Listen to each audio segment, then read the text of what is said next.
What is up, guys? Zach Ginn here, and in today's video, I'm going to give you my ultimate dispositions guide for selling your wholesaling real estate deals to cash buyers. I'm going to share with you exactly in this video, step by step, the entire dispositions process, especially this year in 2023, and exactly everything you need to know about selling your deal and really updating everything so you know exactly the dispositions, cash buyers process, what questions to ask, how to find them, everything. I'm going to break it down all today. This is going to be a huge video where we're going to break down everything. So before I get into it, do me a favor, make sure you guys hit that like button, subscribe if you really like the videos that we're giving here on the channel. And always, like usual, comment below your questions, and I'm here to help. But really, the biggest question I get so many people is like, Zach, how do I find cash buyers? How do I sell my deal? And really in this video, I'm going to show you exactly how to sell your deals in under 24 hours. Again, this little video, I could probably put it in a course, sell it for 2, 3, 4, 5 grand, and everyone would say, wow, that was worth the money. But hey, you know me, I give everything out absolutely for free because this is what you guys deserve and what you guys need. So let's cut the fluff. Let's get right into it. We got a lot of info to go over today, and I'm really excited for it. But before I get into it, you already know, let's get it going. Let's get you hyped up. It is wholesaling time, baby. Woo!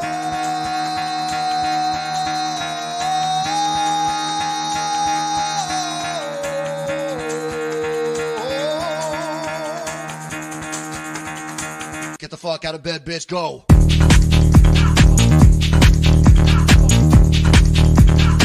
Get up, and get the guy go.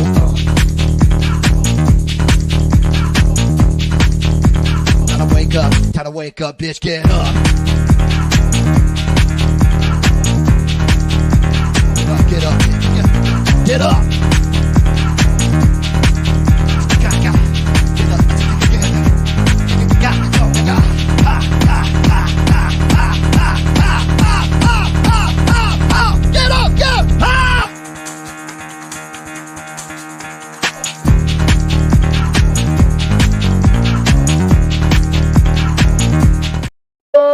Snap!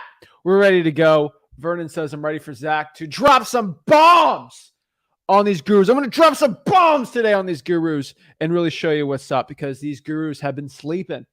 I'm catching them lacking today. They are absolutely lacking today.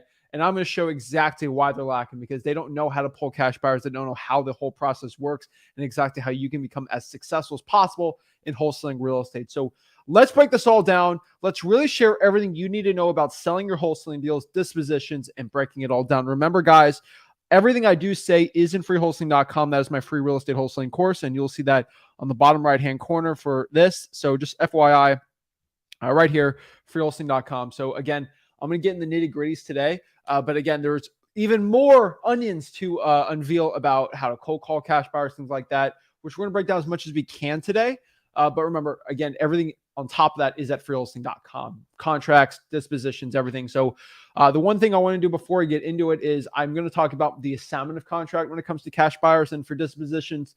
Just know if you want to download that contract, there's a link in the contracts module at freewholesaling.com, and that's actually how you get into it and actually go see it. So without further ado, let's break this all down. Let's really get into it and really share exactly how to sell your deal in under 24 hours. Look at that handsome fella. He's ready to show you how to wholesale real estate. So the first question you might be asking yourself is like, who's the Zach Ginn guy?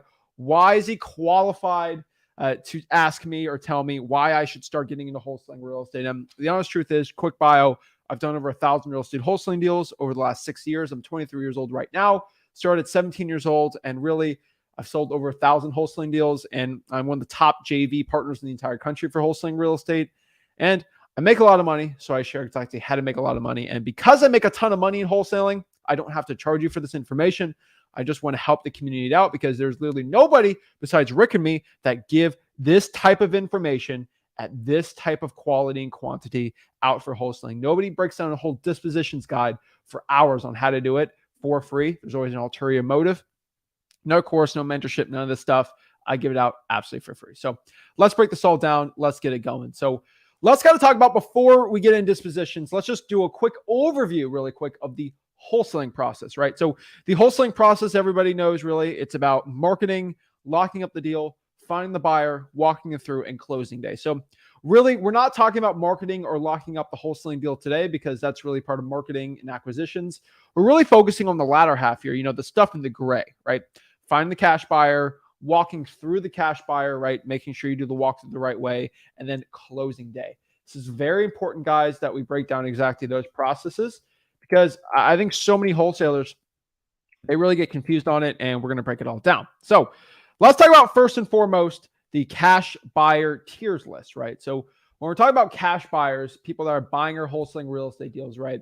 There is a tier system to them. And I want everybody to understand this. So remember, guys, what is a cash buyer? A cash buyer is somebody that is willing to buy our real estate wholesaling deals and actually buying them are basically our contracts. So remember, we lock up the deal and then we sell that to an end buyer, that rich landlord house flipper, to buy our agreement, our contract, for a profit, guys. Okay.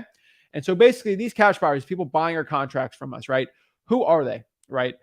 Really what I could tell you is most of them are on a tier list here, right? So a lot of them, the people that pay the least are usually who we call the slum lords. These are people that buy 50 plus houses a year. A lot of them like renting them out, Section 8. They want to buy them cheap. I'm telling you guys right now, in wholesaling real estate, there's a lot of these people out here that want the best deals. They want you to put on a contract for 50 cents on the dollar, and then want everything for the cheapest possible price. Now, this is not going to be every single type of cash buyer out there, but a lot of cash buyers are going to be like this. So just FYI. Now, we got the next part here, which is who we call the high-level flippers. And who are high-level flippers? High-level flippers are people that are doing over 20 flips a year. They're pretty good, right? One thing I can tell you straight up, though, with high-level flippers, quote unquote, is they want a little more than the slumlords, but they want good discounts. We got that next to the medium-level flipper, right? These are people buying 5 to 10 deals a year. They pay on average. And then the people that pay a little above average for our wholesaling deals, these are who we call the mom-and-pop flippers, just the regular Joe Schmoes. They're kind of doing it on themselves. They're trying to learn the business a little more. And then my favorite are who we call the fresh out of the seminar flippers. They pay the most for our deals. These are people that is first time, a little more difficult. It's more of an advanced thing, but they will pay close to retail for these. And we're going to share exactly how to find these type of flippers out here. And then on top of that, we have the landlord type wholesalers. So just so everybody knows, cash buyers either usually want to buy it to flip it or they want to buy it to rent it out. Same tier system with landlord buyers, right? There's going to be a lot less of them, but there's still a good amount. Slumlord landlords, the high-level landlords that buy 20 properties a year. If you buy 5 to 10 a year or 1 to 4, usually less of a cash buyer for rentals. And usually the way it goes is the less properties you buy per year, usually, the more you're willing to pay for it. And that's just how savvy and experienced you are. That's really how this works, right? Now, next here, we want to talk about how to find cash buyers, right? This is a pretty simple process. I think a lot of wholesalers really like confusing this and making it crazy, but really finding cash buyers, there's so many ways. I could tell you straight up, there's probably 12, 13, 14 ways to find cash buyers. There's 4 main ones that I want to break down, but the ones in the asterisk right here are free. And really, how do you find cash buyers? You can find them being landlording on Craigslist, putting the 4 rents. Facebook groups, guys, I absolutely love Facebook groups for actually finding these deals. A lot of wholesalers don't usually deal with Facebook groups like this, but I absolutely love Facebook groups. I'll show you exactly today actually how to do it. There's a couple of ways I'll actually show you how to do it, but trust me, guys, it's actually really, it's not as complicated as it seems. Number 3 here is going to be Facebook Marketplace, people that are putting their properties for rent. Find a lot of cash buyers for that. Cold calling the cash sales is an amazing one. I think a lot of wholesalers out here, they get really confused on exactly what cash sales are. Really, cash sales is basically when you are finding people that are actually putting properties under contract and buying them for cash, right? And so they can either go with a realtor and they could actually live in the house. They can flip it and do it basically as a landlord, right? But really, it's a list you can get on like listrai.com of people that are just buying properties for cash and just doing that. Like, we don't know what they're doing with it, but they're just buying it for cash, no loans on it. Now, I would say about 50% of those people are going to be who we'd call even close to a quote unquote cash buyer. But really, you got to go through that entire list. Basically, every cash buyer is on the cash sale list because if you bought a property for cash, you're going to be on that list. It's a tried and true way to find them. And you can have VAs do it, right? Next year is your local real estate investing associations. That's a great way to find cash buyers. But that is your local RIA. And those are basically a group of real estate investors. There's cash buyers there, a lot of networking to do. A lot of them try to sell you on these crazy expensive courses. I would not probably do it, but hey, to each their own. Last year, we got the realtors. Realtors are actually good cash buyers. I actually did a live the other day on cold calling people that are representing cash buyers. So there's a lot of realtors that represent cash buyers. It's a little more difficult, to break down. But what I can tell you is when it comes to realtors, most of them don't want to deal with wholesalers, and they're not good wholesaling real estate people to be dealing with. But for you to understand that if you can cold call the cash sales and see who the realtor is representing it, you go to realtor.com or Zillow to see who's the representative of it. That's a great way to find cash buyers. Next here are cash sales you can actually get from your local government. So you can actually go on public records and find properties that sold without any mortgages. It's a little more difficult to do, but you can do that. ListRA.com has something that we call the flippers tab, where it finds people that bought properties for cash and then threw it on the market or sold it for at least, I think, 25 or 30% more than what they bought it for within a 6-month period, which usually means 9 times out of 10, they flip the property. It's a really good list to be doing. ZachData.com has that too. And then hedge fund buyers are good too. There's some good hedge funds like SFR3, where you're seeing them on the cash sales. It's like they own thousands of properties. It's a big hedge fund. If you go to like PropStream, you can actually go on there or ZachData.com and see how many properties somebody owns and go by like over, I think, 500. You'll probably find hedge funds pretty easy there. Again, for Wholesaling.com, we break that down. And then other wholesalers can actually JV with people. So if I can't find a deal, I can actually go to another wholesaler and ask them, hey, do you have a cash buyer? We can JV, split it 50-50. It works really well. You could do Facebook, Instagram ads. Not a big fan of it. I would probably go away from it, but I do want to tell you it is an option for you out here. And then brand new real estate agents. I can tell you guys straight up, new real estate agents are an interesting bunch because they're not corrupted with the wholesaling real estate, anti-agenda. A lot of realtors have. They're a lot more open. They don't make a lot of money, right? And I think that's going to be something you can use for your advantage, right? So let me know if you guys have a question on any of those, but really, I know I'm going a little fast on this part, but really what I want to break down is exactly how they work for you, so you know how to do it the right way. Now, really, if you want to break down the big four, the main ones where you're going to find most of your cash buyers, I'd probably go out here and stick to Facebook groups. I would stick to cold calling cash sales. I would deal with auctions. That is another one we didn't really list on here because it's kind of on a weird one. And what do I mean by that? If you're going to want to try to find auctions, it's not a regular one to do, right? And so the next one where we're going to talk about is auctions, right? And so you got Facebook groups, auctions, cold calling cash sales, and then the for rents, which are basically going to be kind of those landlord type buyers. And that is another really good way to do it. So how do you actually find those type of buyers? So one thing I can tell you right now is the big four you're going to focus on. So if we're going to do cash sales, we go to listria.com to do it. Now, number two, we're going to talk about the auctions. Now, auctions are amazing. I actually think you should be going after the auctions for cash buyers, but there's really two ways to find auctions. Number one, you go to your local auctions for your own county, and these are like tax lien auctions or tax sale auctions.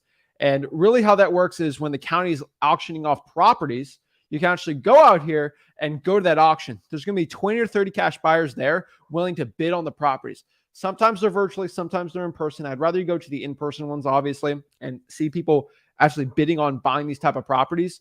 I absolutely love it. Now, I can tell you straight up in wholesaling real estate that it's a little more rare to find those type, but they work really, really well. Now, you can go on auctions with private companies on here, and these are going to be private corporations that are auctioning off properties. Usually somebody's just wanting an auction off. They're like, not Sotheby's, but like they're kind of weird private auctioneer companies. And so if you go on Google and just search auctions real estate locally and do it by private corporations, you're probably going to get the best results from that. Now, the next one here is going to be basically the for rents. And basically you just go to Zillow and you just go by the for rent section, and you're going to find a lot of people renting out properties. You can find realtors that have that too that represent it, but really just go by the for rents on Zillow. I call them the for rents by owner. And that's a really good way to do it too. And then obviously the last one is cash sales. Now, We didn't have all of them listed on here, but they work really, really well, guys and gals. So let's go to the next slide here. Where are we? All right, here we go. Let's kind of talk about the cash buyer list building rules, okay? We want quality over quantity. Let me say that one last time. We want quality over quantity. It is better to have 5 amazing qualified cash buyers than 3,000 terrible bad cash buyers. This is very important for everyone to understand. It's better to have really good cash buyers than really bad cash buyers. 5 good cash buyers better than 3,000 bad ones, okay? Now let's talk about another hack I always talk about, but this is basically our free cash buyer hacks. This is going to be a hack for us to go into these Facebook groups and actually find cash buyers wanting to buy properties. We're going to go in the big wholesaling cash buyer groups and actually find them. And so there's 2 ways to do it. Number 1, we can use this ad copy, which is at freewholesaling.com, where we can post this in real estate investing groups. What does this ad copy say? It says houses at a deep discount. If you are in the Port St. Lucie market and you're looking to buy off-market properties for 30 to 40% off-market value and make a big profits on your next rental or flip, then private message me. Next here, just ask them, hey, the little dash right there. Drop your email and message below, and I'll send you some of these deals. This is a great ad copy to do. You can copy it literally. The ad copy is at freewholesaling.com. You'll probably have 4 or 5 cash buyers actually drop in their email. You get their email, you DM them. It works really important, guys. I think so many wholesalers get that confused, but really it's very important.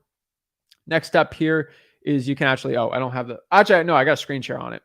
The next part here is you can actually harvest people that actually posted that. So let me show you what I mean. So I'm just going to go to Facebook and let's pop it up here. So we are currently on Facebook right here. And what I'm basically going to do is just I just searched Cincinnati real estate investors. And basically you see me search here. I'm just going to click Greater Cincinnati Real Estate Investors Group. And then people are just posting their deals. All I'm going to go is on the search tab and just search cash buyers. Literally, all I'm doing is searching cash buyers. I'm going to click view posts.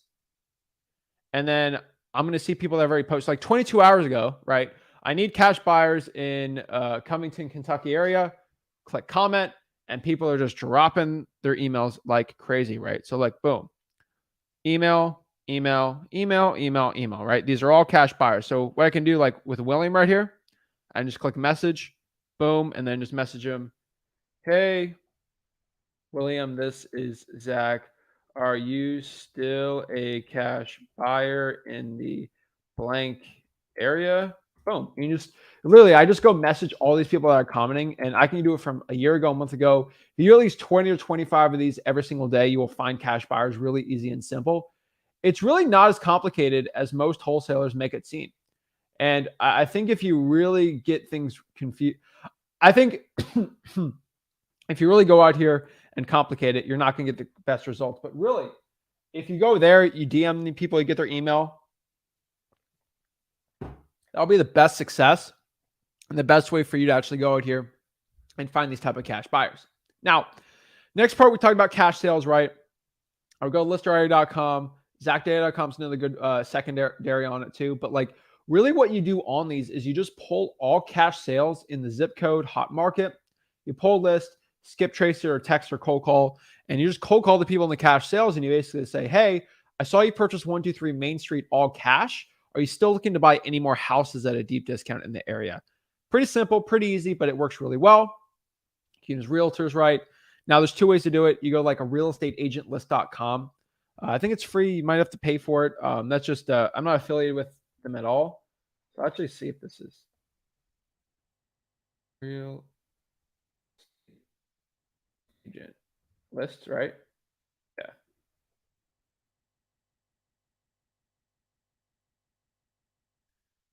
I think it's going to be on a state level, right?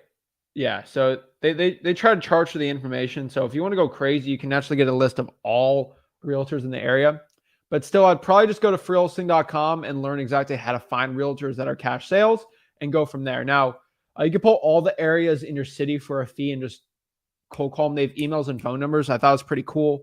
But really, all you really got to do is just go to like cash sales and then see the realtors that represent them on the MLS, and you'll have the best success. Explain who you are, and then you can find cash buyers and transactions. Now, let me show you something really quick here. If you go to the Flip with Rick YouTube channel, it's actually kind of cool. But like I did a live the other day, and I'll show you here. And let's go share my screen of this entire process. Now, we are actively trying to put that in freewholesaling.com right now. But like you see right here, literally all I did was I just cold call cash sales. So you see me out here cold calling realtors and talking to them. I found hedge funds. It was pretty cool. I had live conversations.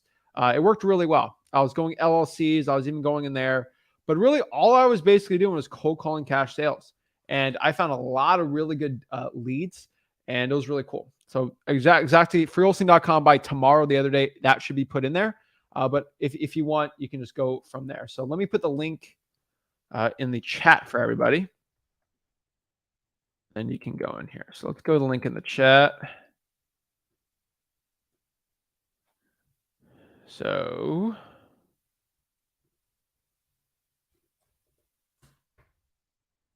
all right, put the link in there for y'all to go in there. Now, the next part is the assignment of contract. And really, this is what we call the assignment of contract. You go to freewholesaling.com, you can download it for free. Once we qualify, find our cash buyer, this is going to be the piece of paper that we use. Now, remember, the point of cash buyers is for us to use it so we can sell it, right? We want to sell that contract for a profit. Now, once we put the property under contract, this is our assignment of contract. And basically what it is, it's just basically us agreeing to sell the contract to buy the property for a fee. And you see here, there's purchase price, there's the assignment fee. So how that works for you guys to understand is, if I agree to put a property under contract for $100,000, all I basically got to do is, let's say I'm selling it for $120,000, I put a $20,000 assignment fee, then boom, the cash buyer owes $120K at closing, $20K that goes to me in a nice check form, and then basically $100K goes to the seller. That's how it works. Just go to freewholesaling.com. That's how you actually download it for free. It works really well. Now, once you go and have the assignment of contract done from there, we're going to do the walkthrough, and then we're going to have a dead time, right? So really what you got to know here about the walkthrough is basically that is the process of us. When we find the cash buyer, we qualify them, go through all the questions. I'll break that down a little later here, but we're really going to break down the walkthrough with the cash buyer. And really what that is either if we're doing virtual or in person, we're actually going to walk through the property with the seller. So basically how the process works is, if we go all the way to the beginning here, show you here. This is the walkthrough, right? So we found the buyer. So we find the end buyer, rich landlord, house flipper that agrees to buy it for a profit. What we're going to do next is we're going to walk the buyer through the house to see if they want to actually sign it, right? Basically selling the paper on it. What you got to understand about this process is we just call the buyer and say, hey, are you looking to buy this property? And they're like, you know what? Yeah, that works. I think I can do 120, like you said, Zach. Okay, well, what's a good time we can walk through and see the property? Pretty much how it works. Now, if you're doing virtual wholesaling, you're doing boots on the ground like this for the dispositions, what I would do here is just call somebody like a runner to actually go and show the property for you. Now, how do you do that, right? We kind of talked about in the virtual wholesaling like overview process, but really you could hire someone 40, 50 bucks to actually be kind of an escort for the cash buyer and actually walk them through. Or you have the cash buyer do it themselves. They can actually just walk up there and walk through, look at the property themselves. You just got to make sure that they don't talk to the cash buyer. That's a very important rule, that the cash buyer can't talk with the seller, because that could potentially ruin the deal. But you got to vet your cash buyers really well and ask them the right questions. That's how you do the walkthrough the right way here. So let's go back here. Now, once they walk through, you go meet them, or you send them over literally the contract, the assignment of contract, and then they sign it. Then from there, we have a dead time, right? So let's say we put the property contract on the 1st, and now we sign this assignment on the 16th, and now we are on the 30th. So it's like, uh-oh, SpaghettiOs, what do we do, right? Basically, it's a dead time, right? This is the time where a lot of wholesalers sometimes lose their deal. So what do you do in between the time you sign the assignment of contract and you actually get it on closing day?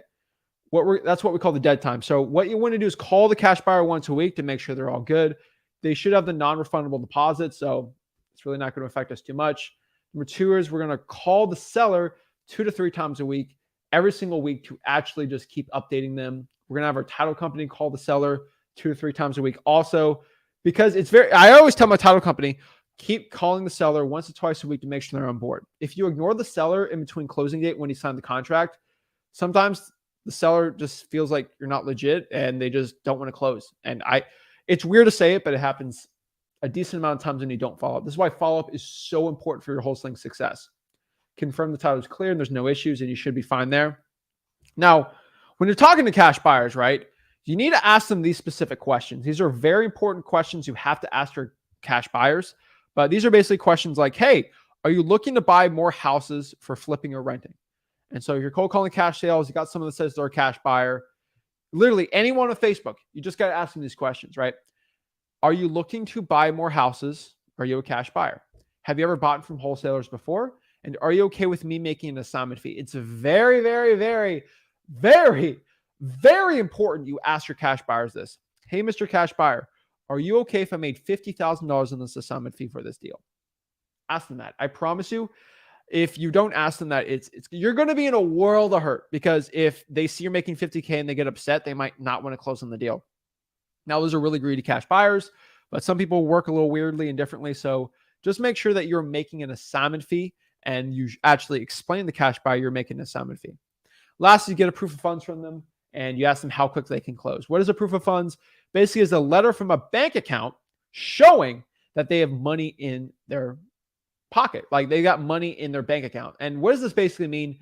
This basically means if you actually have the money in your bank account. So if you're talking a big game, you're a cash buyer and you don't have 120 grand in your own bank account, that better be the right thing. Now, I can tell you straight up, guys, there's a lot of fake wholesaling cash buyers out here. Okay. So I want people to understand there's a lot of type of cash buyers. There are cash buyers, there's hard money buyers, and there's fake buyers, right? We don't like any of these, right? Like we don't like the hard money or the fake buyers. We want real cash buyers. There's a lot of cash buyers, quote unquote, that are learning from a guru. And basically what this guru is doing is this guru is like, okay, pretend like you're a cash buyer and JV with these wholesalers. They're literally telling them to fake it. So what do? Hey, can I get a proof of funds from you? Guess what the guru taught fake cash buyers going to do? Okay, here's my proof of funds. It's going to say either two things. This is Mr. John Guru, LLC, has given $500,000 of a line of credit to buy any piece of real estate. That is a hard money buyer. They don't have the money in their bank account.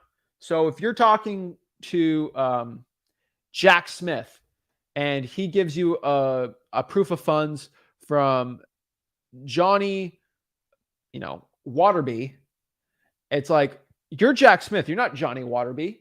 Oh, but Johnny Waterby is my partner on the... No. Okay. You need to have a corporation with cash to show, and your name better be on that company because it's your guru and you're trying to do a fake JV deal with me. That's another fake buyers thing. I want everyone to understand this. This is very important. A lot of gurus are giving proof of funds in their own bank account. So let's say John Waterby is the guru. My name's Zach Ginn and I'm a cash buyer. Show me proof of funds. Here it is. John Waterby, $1 million in his bank account. I'm like, you're not John Waterby, or you're not 123 Quick Buyers LLC. I saw John Waterby's the owner. It doesn't matter. The money's in the bank account. I'm like, no, that's not you. That's not your money. That's not your. I can literally do Bill Gates's bank account and say that's my proof of funds. It ain't my.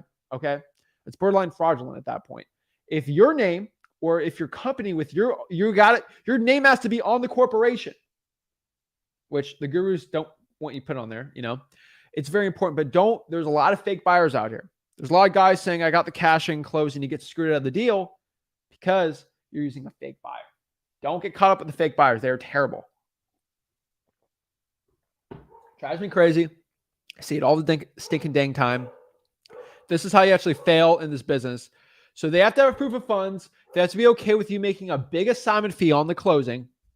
And they have to have bought in real estate before. And it's a big plus if they've bought from their wholesalers. But really, another big question you can ask here, which I love asking too, is just asking the cash buyer, how many properties have you bought in this year? Straight up. Ask them, hey, tell me the last 4 properties you've bought for cash. Give me the addresses. And you can look them up and see if they actually bought it with their own name or not. So one big thing I found with fake cash buyers, my big pet peeve are these fake cash buyers, literally ask these fake cash buyers. Give me the HUDs for the last 5 properties you've bought for cash, or just give me the addresses. You look it up and you see that John Waterby LLC, and it's not Jack Smith. It's like, you are not John Waterby. You're giving a fake proof of funds. You literally, all you can do is just look up the property on the property appraiser, look up the deed, and you can actually see who signed it. When I give proof of funds to JV guys that want to JV with me, and they want to see if I actually can buy properties for cash in my local market, I send them 5 last HUDs, and guess what it is? Guess whose name is signed on the deed? Zach Ginn. Literally, Zach Ginn. I sign all my deeds. I don't have any other people in my corporation that do it. I mean, Rick might do it sometimes, but like, it's Rick Ginn or Zach Ginn that are signing the deeds. I sign every deed for every property I buy. I don't have anybody. I don't have a secretary do it. No, because I'm buying real estate, hundreds of thousands of dollars. I'm going to sign it myself. Okay. And it just shows proof to people in my own market that I'm buying these properties for cash. And so it's very important you guys to actually look that up. I think a lot of wholesalers don't do that. And that's how you can separate the fake buyers from the real. Legit real buyers will actually show you that, and they're not scared to do it. People get offended by asking how much money is in your bank account for proof of funds. They're not a good cash buyer. Now, speaking with realtors, again, you ask them, have you bought from wholesalers before? And you're okay with me making an assignment fee. Those are the 2 biggest things a lot of cash buyers get really freaked out over. But really, guys, when it comes to selling your wholesaling process, it can get complicated, but it can also get very simple. We go back here to the wholesaling process. We're doing the gray, right? We're finding that buyer. So let's kind of do the macro view again, one more time. The macro view of wholesaling real estate. Okay.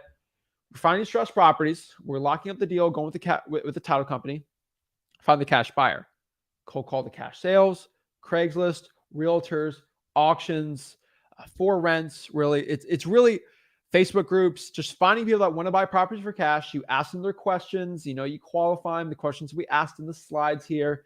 And then from there, we walk them through the property. They like it. They sign the assignment of contract. Then they close on basically on the title, basically on the date that the title company sets for them, and you're good to go, right? That's basically it. I think a lot of wholesalers think this process gets a lot crazier or complicated. It's really not. And the last part is, again, I've said this a million times, and I'll say this a million times over. If your cash buyer asks if they can use their own title company, say no. You have to use your own title company. The reason is because we kind of broke down title companies in other modules of Wholesaling.com. I talk about this a lot. But when it comes to title companies, y'all need to understand that if you use a cash buyer's preferred title company, that title company might not be comfortable with wholesaling, or they might tell the seller that they're wholesaling it, and maybe you just want to use someone else. Legit, I've had title companies actually say that to sellers, and I've heard stories, and I've seen it locally in my own market and everywhere around the country. It's literally bananas insane. Like, it drives me insane when people do that. But what I can tell you is all you have to do is just tell the cash buyer, these are my rules. You have to use my title company. You can't talk to the seller if we're doing a walkthrough. You have to be okay with me making a big assignment fee on my deals. You have to use my title company, and you really have to follow my rules on the wholesaling process. That's basically it. Like, really, and you have to show a proof of funds and buy it for cash. Pretty easy and simple, right? That's basically it. Really, what you do is you have a non-refundable deposit on that too, which is pretty fun. And it's not technically a non-refundable deposit. It's kind of worded a little way in the legal definition, but like, it's earnest money to a point too. But really, the reason is because I make them put a lot of non-refundable stuff on here, because if they do it wrong, I keep their money and it's good to go. So it's a win-win if a cash buyer tries to screw you. This is why you have to use the assignment of contracts that we have at freewholesaling.com, because if the cash buyer tries to screw you, you get $3,000, $4,000, $5,000 and you get a new cash buyer. It works really well. So let's say last time a cash buyer tried to screw me, I kept $5,000. I gave $1,000 extra to the seller to extend the closing for another month. And then from there, I made $4,000 by a cash buyer trying to screw me. 99% of the time when a cash buyer tries to screw you out of the deal and you hop on the lives and you complain to me, it's because you didn't use my assignment of contracts. It is virtually impossible for a cash buyer to try to screw you out of a deal when you use my assignment of contract. That's why I tell you to do it. It's almost impossible for a cash buyer to screw you out of a deal after you ask them all the qualifying questions I said in this video. The underlying reason is if you get screwed by a cash buyer, it's straight up because you did not ask the right questions and you didn't use my assignment of contract, and you didn't use your own title company. So if you follow the steps in this video, it's going to help you out the best. Now, the last question we have to talk about is, what if I can't find a cash buyer? What if I can't find a cash buyer? What if I can't find a cash buyer? This is the biggest question and probably one of the most, said question I get in wholesaling real estate. It's like, Zach, what if I can't find a cash buyer? There are two reasons why, straight up. Okay. And it's a big pet peeve of mine. Okay. It drives me crazy, but there's two reasons why you can't find a cash buyer. I get it all the time. I can't find a cash buyer. It's really, let me just write it down. There's two reasons. I'm writing them down right now here.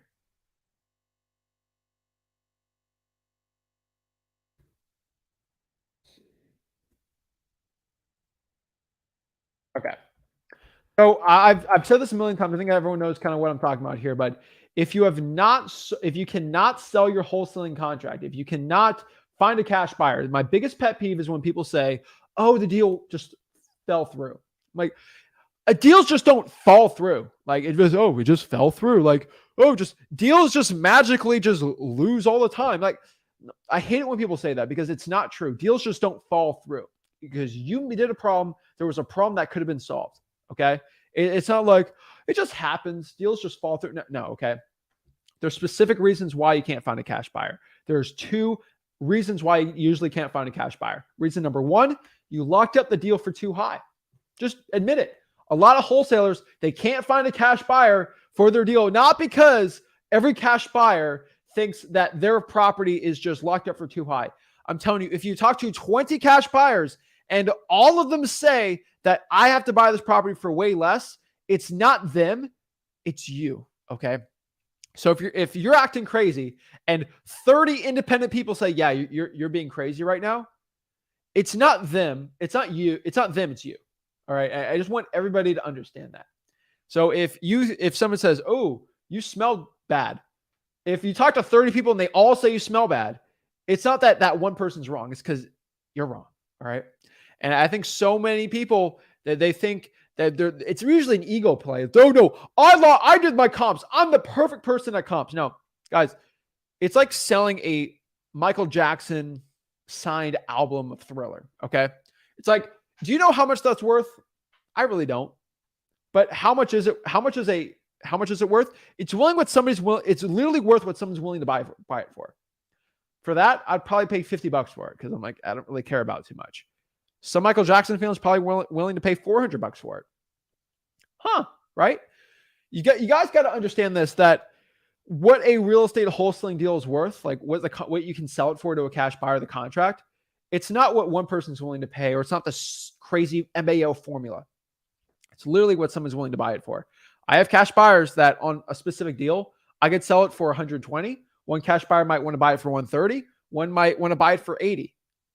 Are they all wrong? Are they all right? No, it's just what someone's willing to buy it for. It's up in the air, really. It's like you're seeing what a buyer's willing to buy for it and you sell it, right? It's a free market. And if you talk to a lot of cash buyers, you will figure it out pretty quick. Now, number one thing is, if all your cash buyers say you locked up for too high, you locked it up for too high. Okay. Cash buyers aren't dumb. They run their own numbers. This is why I tell you not to focus too much on repair costs and figuring out perfectly, because the cash buyer is going to run their own ARV. They're going to run their own their own analysis of it, and they're going to run their own repair costs.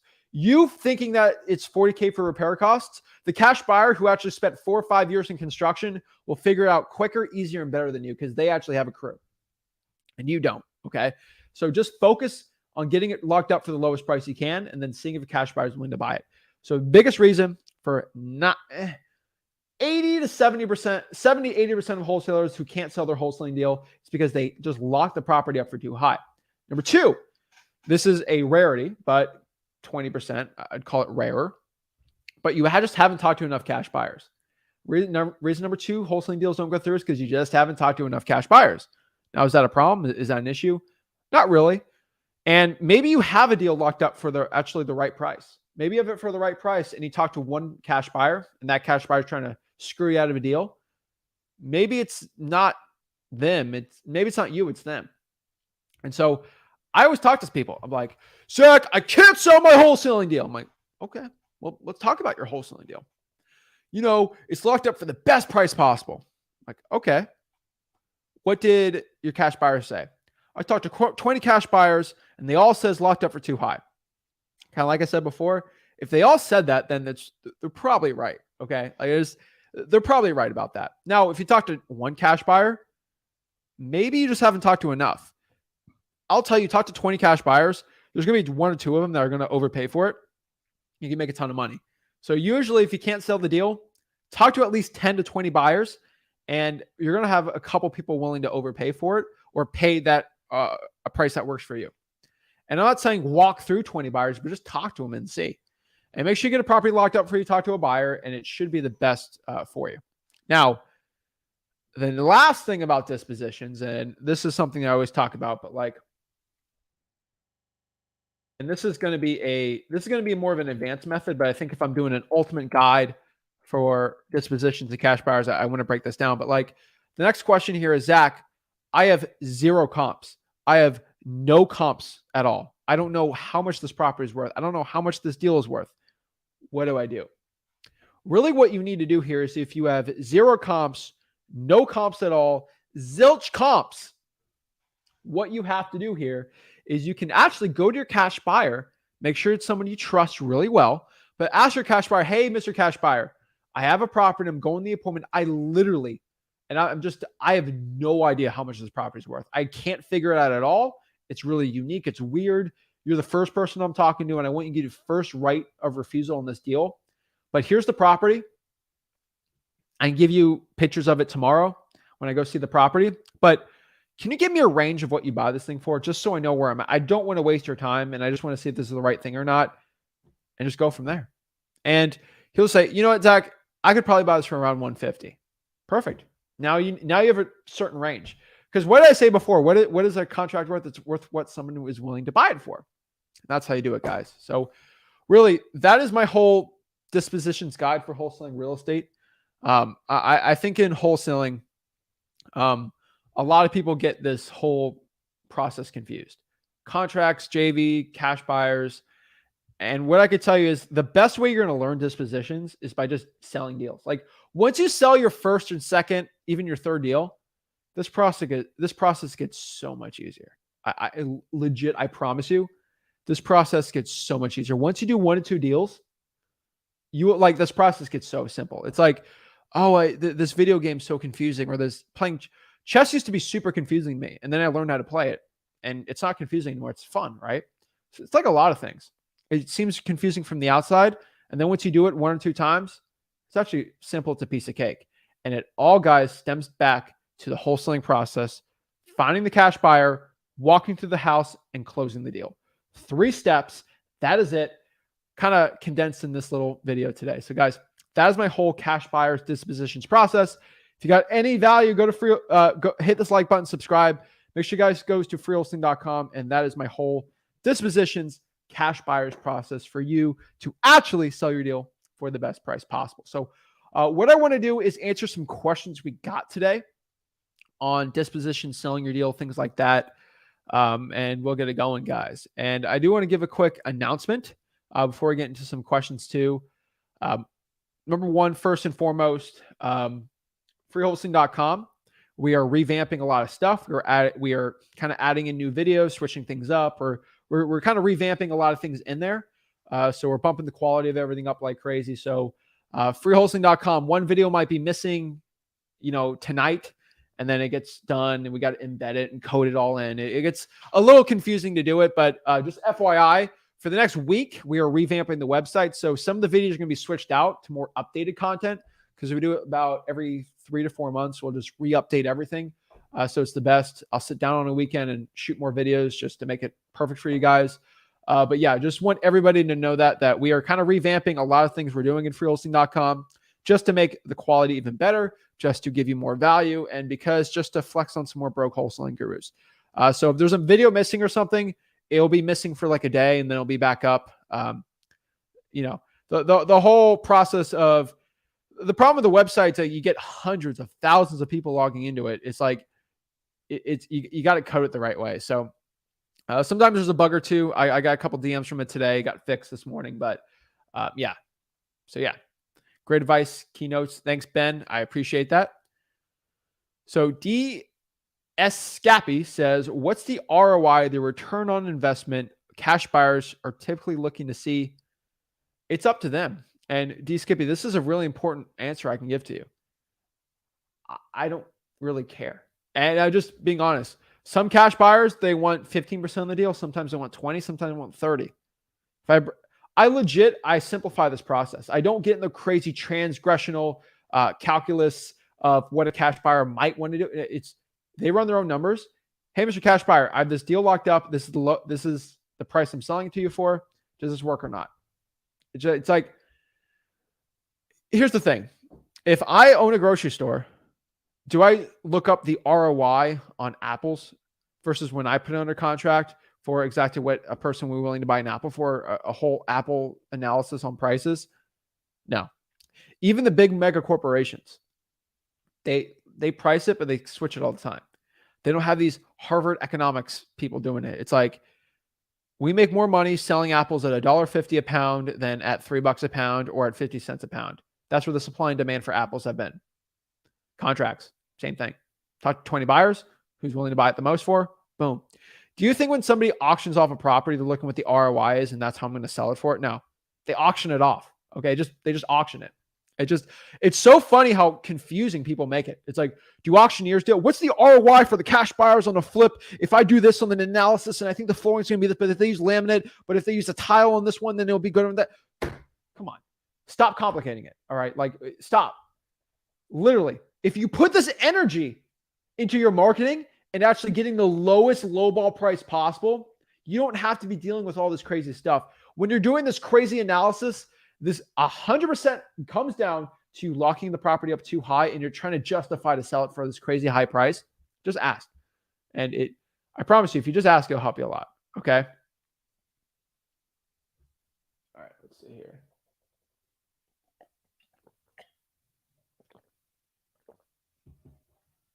Let's see.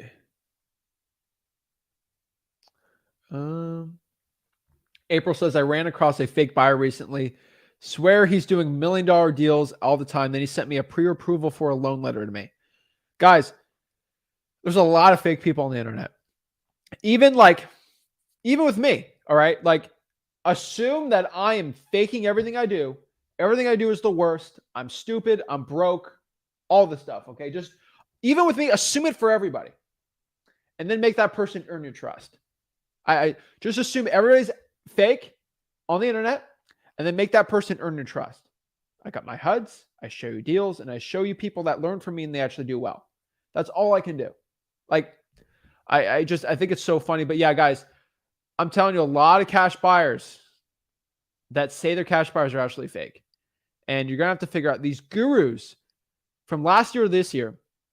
This is why I'm literally have to update a lot of my content, because I have to catch up with what these guru fake tactics are doing. That they are literally saying they're cash buyers. They're teaching their students that, and then they're going out here trying to literally steal your deals from you and literally ruin your, it drives me crazy. It's insane, but yeah. Ralph says, I'm having trouble finding fresh out of seminar flippers because they have not done a deal yet to get their info from public records. Ralph, let me give you some hints. Go to some of those seminars, bro. Like, just go to the seminars the last day of those little fake seminars where they try to sell it, and just find the people, network with them. Real estate investors, they work really well. A lot of them are on Facebook groups too. Yeah, tax deed auctions are good too. Yeah, Keith. If they're in person, like Keith, dude, just go in person. There's like 30 or 40. Network with them or outside the courtroom. It's insane. A courthouse, but yeah, it's cool.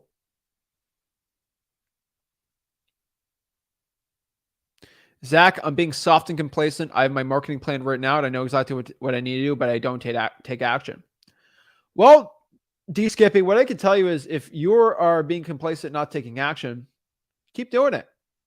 Keep doing it until you hit the point where you are so fed up with your life with what's going on in your life, that you actually have to make that change.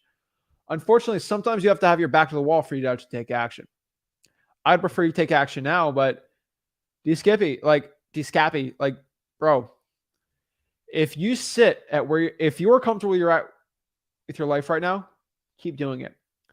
Remember, you're only going to be remembered from the action you take. You are not going to be remembered for not taking action.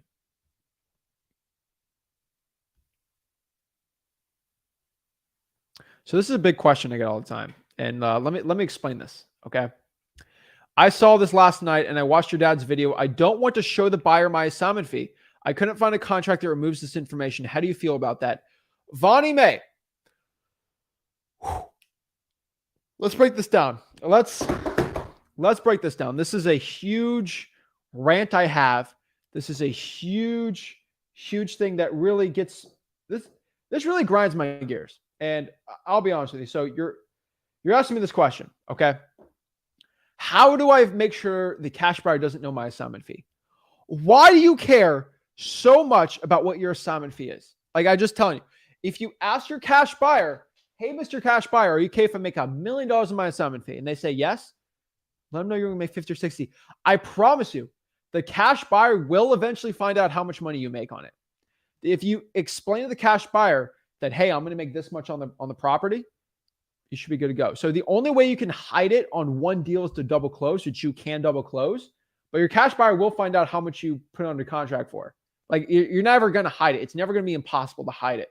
Now, what I can tell you is when you try to hide it, it's easier you think that you don't trust your cash buyer, which is not good, and you should not be doing it, right? And the one thing I'll tell you about how wholesaling real estate works. Double closing is technically not wholesaling because you're buying and selling, but theoretically is in the realm.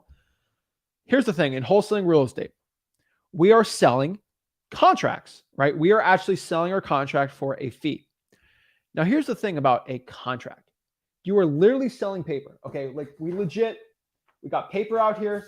We are selling paper, okay? We are literally selling pieces of stinking paper. And it's kind of funny, but it's true, right? Like right here. We got pieces of paper right here. We are selling. We are literally selling paper. Here's the thing. If I come out here, all right, if I come out here and I say, you know what? I'm folding this up. This is just some documents, right? If I have this piece of paper right here, and I'm going to sell it to you for $20,000, but I'm not going to tell you what's in that paper. Would you pay 20 grand for it? No way, Jose. For example, if you are someone's going to sell sneakers to you and they're $300, are you going to want to open the box and look at the sneakers before you buy them? Or are you going to go with the mystery? Oh, they're Jordans. But what kind of Jordans are they, right? Like, are they Air Force One? Are they Air Force Ones? Are they black and whites? Like, right? Like, are they from the 1985 originals? Like, what are they? Are they Jordan 11s, 12s? Like, what are they? Here's the thing. If you're going to sell, so you're going to have to look at it. I'm not dropping 20 grand without looking. Here's the problem. If you hide your contract from somebody, if I'm a cash buyer, I have to see what the contract says. I'm buying your contract. If my contract says that I'm going to let the tenant live in there for free for the rest of their life and I don't see it and I hide it from you, I'm screwed. I could probably sue the wholesaler, like, that's not good. If you're selling your contract, you have to just show them what the contract says. And if you're looking at the legit contract, they have to see, you can't redact information from it. We're not the FBI. This is not top secret confidential information. If you hide it from them, they're not going to see what the contract says. And that is not good transparency. You are selling contracts. You have to actually show them what the contract is, and it's going to have the purchase price on it.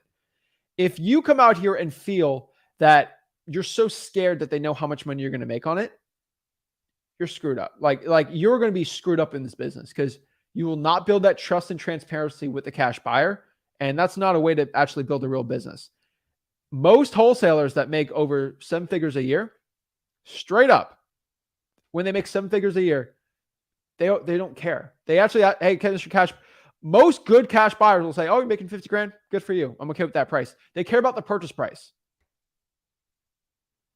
It drives me crazy, guys. I think a lot of people do this, It's why do they care? And I don't have time to go back and forth with him on this.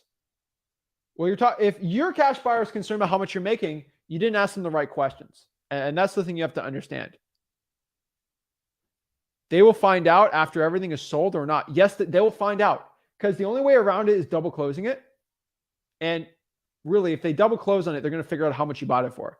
If you hide your assignment fee on the HUD, it's going to show, because I want everybody to understand this in wholesaling real estate. Wholesaling is, this is so important, but like, it's a legit transaction. Wholesaling real estate is not a scam. It's actually legit.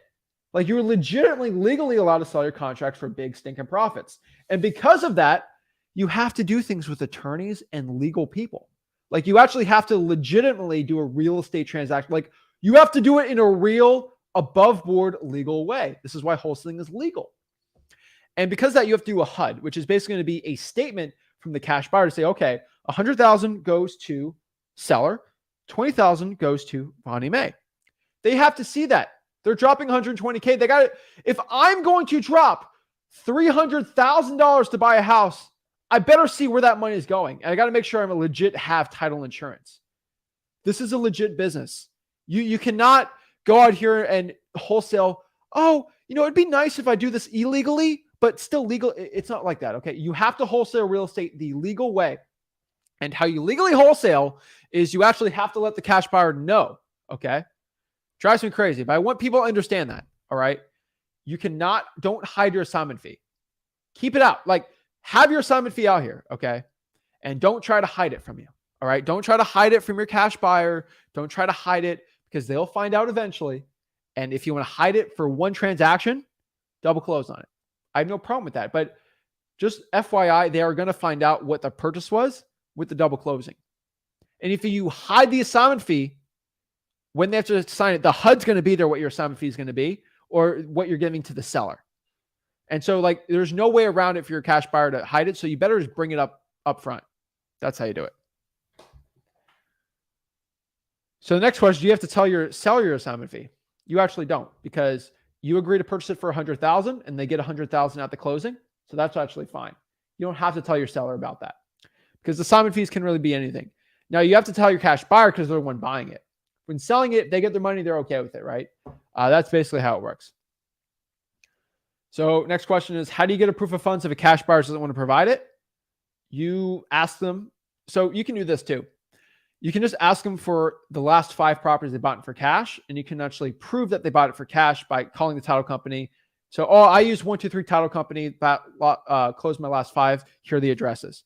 Call the title company up, say, hey, I'm here to confirm that this person bought these 5 properties with you guys for all cash. No, they used a loan.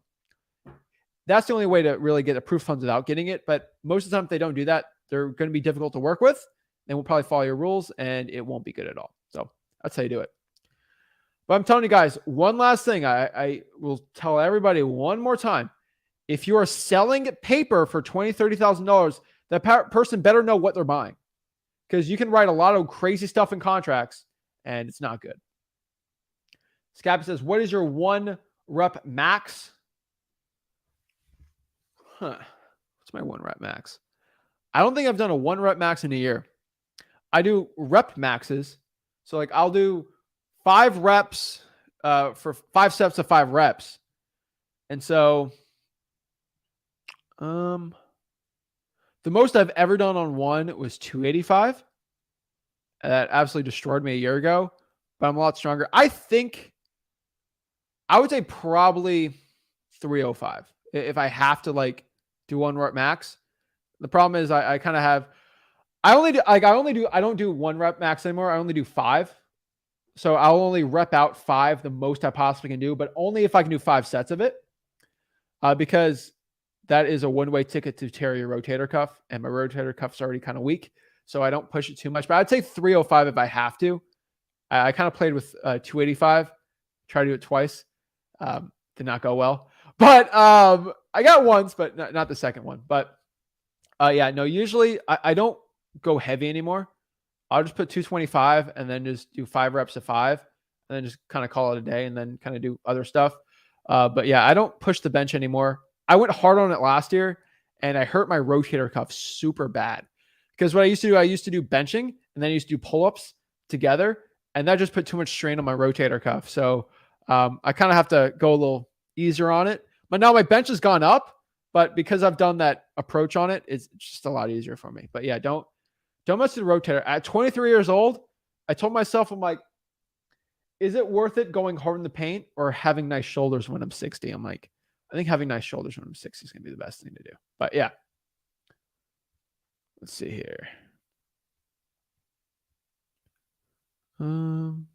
Having trouble finding cash buyers in Dallas. Any ideas? Marissa. Come on, Marissa. You know what to do. Let's look at this. Having trouble finding cash buyers. Do these methods, auctions, full rents, cash sales. Pretty much it. I love when people give me that question after I did a whole live on actually how to find cash buyers, because you most likely didn't do all the strategies. Now, if you went up to me and said, I did all the strategies you said, Zach, then fine. We can go from there. So, let's see. All right, let's see here. All right. One last thing, too, I want to say before we get into the one. So we're going to do some one-on-ones right now, but I do want to give an announcement. Two announcements, and then we're going to get the one-on-ones. So let's pop up the Facebook groups too on here.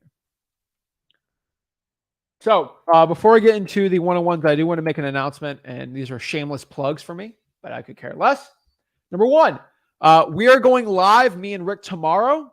We're going to go live probably. I don't have a definitive time because it is a big birthday for somebody in our family. Not me or Rick's, but it's a big birthday, and celebrating them because they're amazing. So what we're going to do is I'll be gone basically all day tomorrow for most of the day, but I'll probably be back locally where I'm at probably by 6 or 7. So we're definitely doing a live tomorrow. It's going to be in the evening. I'll know by tomorrow at 6 a.m. So when I get up at like 6 tomorrow, I'll schedule it out. But it's either going to be at 6, 7, or 8, possibly 9. But you'll know by 6 a.m. tomorrow what time, Eastern Standard Time, what time I'm going live. But me and Rick are going to do it. We said, is it better if we do a late night stream or no stream at all? I said, it's better to have a late night stream than no stream at all. And we're doing so tomorrow's going to be a special late night live stream. I know we go at 1 o'clock a lot, but we're going to do a late night live stream on the Flip with Rick channel for everybody, me and Rick. So that's going to be really fun. So just keep your eye out for that. We're going to do that. Now, next here, we are doing this. I've probably never done this before, but I will put my feelers out here. So we are looking, just because I'm getting a little busier and these groups are getting a lot bigger for us. So we are doing one thing. I have literally been requested one thing. I've been requested one thing more than anything this year. In 2022, I've been requested one thing from young people getting into wholesaling real estate. I've been asked a million times for a Discord for what I do. A wholesaling house for real Discord, a real estate Discord for wholesaling. I've been asked a million times for a Discord. Here's the problem. I can't do a Discord by myself. I'm barely able to do a Facebook group by myself. Me and Rick are the only admins on there. So if I'm going to do a Discord, which I will do, I'm going to need some mods on there, okay? And one thing I can tell you about the moderators, if you want to be a Discord moderator and an admin, you can DM me. And what I'm going to do for you is you get two things. I ain't paying you to be one. Just you're an admin, right? What I'll do is if you want to do one, you can be a moderator and I'll give you exclusive access to JV with people in the Discord. You can DM JV people. You will probably make at least $100,000 of JV deals in this Discord if you are a moderator, because you will actually be vetted by me. What I need you to do is all you have to do is DM me on Facebook or Instagram. And all you have to do is just show me you made $100,000 in assignment fees. You actually have to show me $100,000 of assignment fees for 2022 in you or your company's own name. And I'll let you be a Discord or admin, and I will interview you. And if you show me the proof of funds and you actually know what my process, I'll let you be a Discord mod. You probably make $100,000 from that. On top of that, you'll also be an admin for wholesaling houses for real. And you'll have a little badge that says group expert. You'll be able to approve posts, because I get asked, I don't approve enough posts. So you'll be able to sift through the posts, kick gurus out, do that. We're allowing a lot more people in. We're really going to try to make this more of a community, and we're going to let more people in, but I don't want anybody in unless they make at least $100,000. Okay. So you have to make at least $100,000 a year to be able to be an admin. And that's what I'm doing. Okay. Now it's not going to be a ton of people. I know maybe I'll have 2 or 3 admins, but those people are probably going to make 100K. They're literally going to make 100K next year of just JV deals. So if you want to make a ton of money in JV deals, I'm literally giving hundreds of thousands of dollars away of this because I don't think a VA is going to be the right person to be a admin for me. So if you want to be a group leader for a lot of the stuff we do, it's going to be really cool for you guys. You'll make a ton of money, but just DM me. I'm going to ask you, so don't waste my time. If you did not make 100K in 2022, it's going to be a no, but maybe next year we can allow you on. Heck, I will probably have 100 admins if that's okay. If you guys are up for it, we'll do it. And we'll do it, okay? So just DM me and we can do it, okay? And literally, like I know guys like Ralph and Camille right here are saying they want to do it, that they make a ton of money. Like Ralph makes a ton of money JVing. We're setting up a podcast. People like him, that does dispo stuff like that, I'll allow it, right? If you want to cut the guru stuff out, you don't want to do that, I'll add you in, right?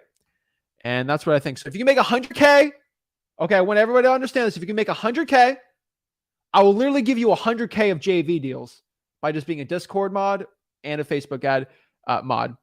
So y'all can actually JV deals, and we can finally have a Discord for everybody because I've been asked for it. I'll probably spend 10 grand just to make the Discord the right way. And we'll make it the biggest Discord for wholesaling real estate. And yeah, that'd be pretty cool, right? And then maybe a Reddit. I've actually seen, guys, it's kind of funny. I think we have a huge amount of traffic from Reddit on this YouTube channel, which is kind of crazy. But guys, if you're really interested in it, DM me, flip with Zach, or on Facebook. You already know what to do. And I will probably interview you guys individually on a Zoom or call you, and you will make a ton of money. All right. And then let me know, guys, in the comments if a Discord would be kind of cool.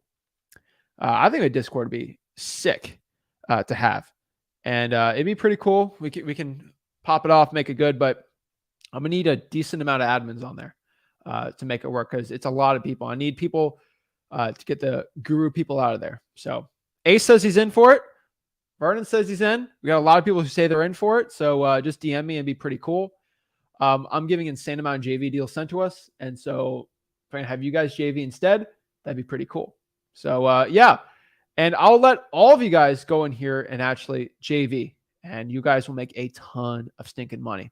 And from there, and I can help JV with the people that can't JV on it, but yeah, that'd be pretty cool. So if you want to be an admin and you actually want to get JV deals sent to you, it'd be pretty cool. So just do that. And that's it.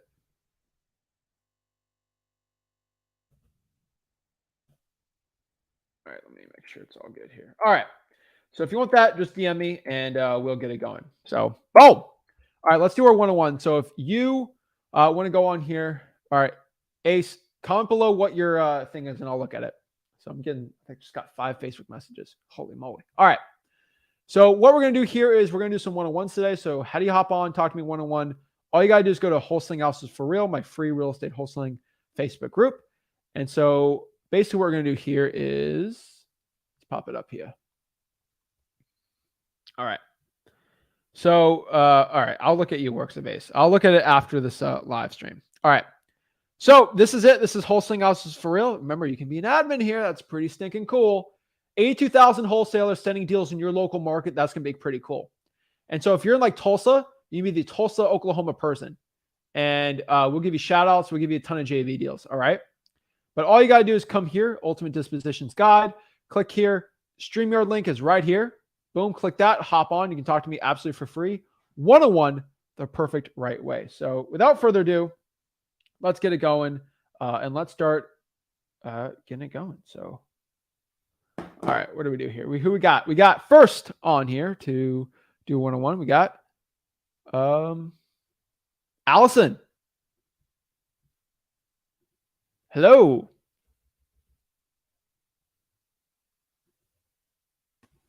Tristan. Hey, what's going on, man? Bro, I just saw your post today, man. Yeah, it was awesome, man. Bro, it was awesome. Dude, let's talk about it. Let's what's up? Tell everybody what happened. What happened last week?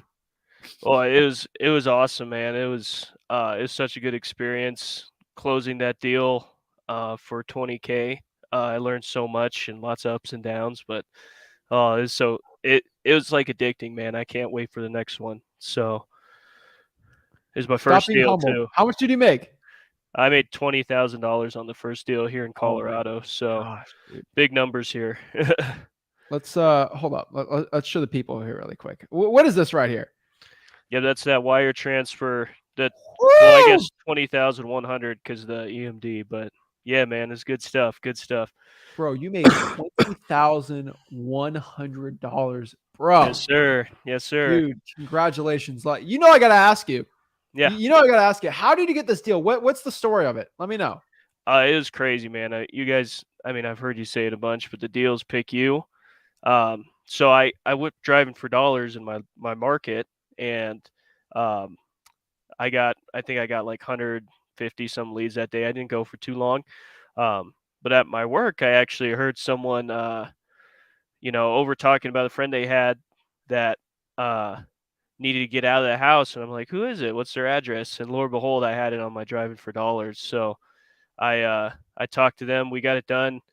Uh, man, I think a bunch of crazy stuff happened. It was like great learning experience. I could tell anyone if you think it's just going to go smoothly, you're going to have to problem solve a bunch. But this guy, he went into probate process like a while ago. I can't remember when, but he didn't know he could even sell the property unless he did a record to get like on the mortgage. So I figured it out for him. I just talked to the title company and I'm like, as long as you're the PR, man, you could go for it. So I solved that. And it was like he's never bought a property, sold a property. So I helped him find his new place. He's going to Nebraska. And yeah, man, I had a buyer within like the first couple days because I locked it up pretty good. But he needed some time to move out, so that's why um, we set it for the 22nd, and I got paid on the for last Friday. So he just needed a little time, but it was awesome, man. It was such a fun experience. So what was the marketing? Just cold calling. So I just drove for dollars and then skip traced and called him. So So this was a probate that you found from drying for dollars. yeah, it was interesting, man. It was cool, cool Wow, stuff. dude. Hey, at least some person listened to me when I said to dry for dollars, and you Oh made 20 man. grand. Well, that post I did, everyone's asking me this and this, and I sound like a bot, man. I'm just like, just go to the website, man. Just go to free wholesaling and just No, listen there's to something them. else that happened, right? There's something else, right? There's some secret that, Yeah, um, won't tell you. It's a secret. You got to pay for that. So, man, congrats, dude. thank You you. already, bro, you already know what to do next, right? Like, if you got a deal from that, what do you think I'm going to say? Just do it again, man. I Keep it going, dude. I already I already drove for dollars like that. The rest of that neighborhood and the one next to it, because I think you said at one point deals are next to each other, and They I'm are, man. excited. I just got I reinvested back myself. I just got batch, and I got the dialer through it too. So I'm gonna be pushing some more volume with that, and hopefully next year I'll start doing some SMS stuff or something. I don't know, but I'm gonna try. I'm trying to upgrade every time. Not Yeah, go man. crazy spending, but just upgrading and pushing more volume every time. So I've met lots of cool people. Like I know another guy that was on here. His name was Tristan too. He's helping me with some reverse driving for dollars because I'm at work all day and I just can't answer the phone. So I don't think it's all. I love the method and it works because I tried it one time and I got like so in trouble at work because I kept answering the phone, but Yeah. it just wasn't productive because I kept having to text people or sending a voicemail. I know that's not good. So he's helping me with that, and we're gonna JV anything that comes out of that too. So, but Listen, man. it's cool, man. There's so many ways to make money with this business, and I think we just need to figure it out ourselves in our own market. So, Dude, that was amazing, man. Like, did you just, how did you drive for dollars? Like, you just put the address on your phone and you just went from there? no, so I use Deal Machine, just their like basic Yeah. package, and I Yeah. got pretty quick with it. So I'm just driving slow, and I'm adding everything that like anything.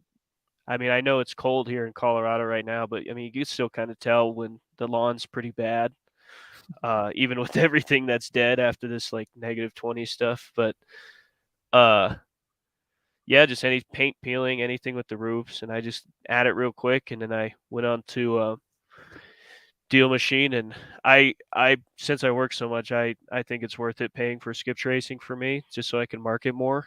So I just paid for that and just started calling and got the deal, man. Got the deal. He's a nice guy. He's a cool guy. So Well, bro, keep it up, man. I'm proud of you. I appreciate you hopping on. Is there you come on for a question? yeah, I did actually. All right. I wanted to ask too with when you're signing on behalf of an LLC, because I know you have to put that in there. Do you put like on behalf of this and this LLC on the contract in print, or do you just write that in pen when you get it all signed? So I write it two ways. So I'll put Zachary Ginn for Zach Ginn LLC, or I'll put Zach Ginn LLC as the buyer, and I'll just sign it, my name on it, because I'm an officer in the company. Okay, but you just have to make sure you have your LLC's company on behalf or something like that on that contract, right? Yes. Okay, cool, man. Yeah, that was the other thing. That contract. I asked. I was being safe, and I asked just like a real estate attorney lawyer for like a free consultation. Man, they try to take your money quick. They're like, I kept asking him, "Is it legal? Is this contract my friend from Florida gave me legal?" And he's like, "Oh, I don't like it. I don't like it." I'm like, "Is it legal?" "Oh, I don't like it. I don't like it." "Is it legal though?" And then they never answer my question, and they're like, Yeah. "Well, I can tell you if you pay me $140 and I can review it all." I'm like, "Get out of here, man." Like you legit just got ask the title company because the title companies usually have lawyers, Yeah, and the lawyer looks like it's legal, it's good. It's like what's legal, what they like, and now you're getting on opinions and preferences, right? It's so funny, but it's like yeah, it's legal, you can do it. yeah, it's ridiculous, man. And like, I had to. It was like I say it was a learning experience because so many different things happened. Like I had to amend the contract because the seller's name had his middle initial on my contract, but his middle initial wasn't on the title, so Oh I had to Lord. amend that. Here in Colorado, we have the big. It's called the DORA contract. It's like 20 pages long. It's just like the one you got there, and it's ridiculous. So I went to the title company. And I'm like, what do I need off that one to make this contract good? Because they're fine with it as long as it's assignable. And there's literally three little lines. I think it was like 6 words each that I just had to amend with it, and I put it on.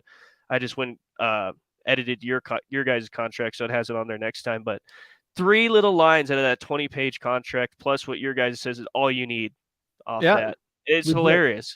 I was laughing when they told me that. I'm like, "Are you serious, man?" Because all that other stuff is confusing, and Yeah. this seller, I, he, I mean, he needed to be talked to simply. Like he didn't understand a lot of stuff with real estate. So your guys' contract's awesome for that because it keeps it easy.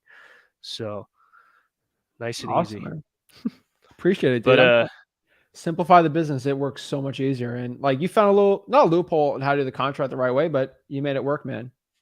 yeah, no, and I really appreciate you. I mean, this money, I've never seen this much in my bank account, so it's awesome.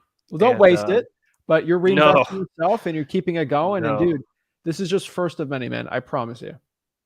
Oh, I know. I still got a couple because I asked you a while ago about like a fire damage, and she's finally getting that figured out with the insurance, and we have really good relationship. And I'm I'm telling her I'm ready to strike on that whenever, so that would be a good one. And I'm learning more with batch. And I'm learning just how to get a pipeline done where I'm always getting something consistent. And I think one more deal, man. I'm done working my W-2. That's my Woo! commitment. So it's awesome, man. I can't wait.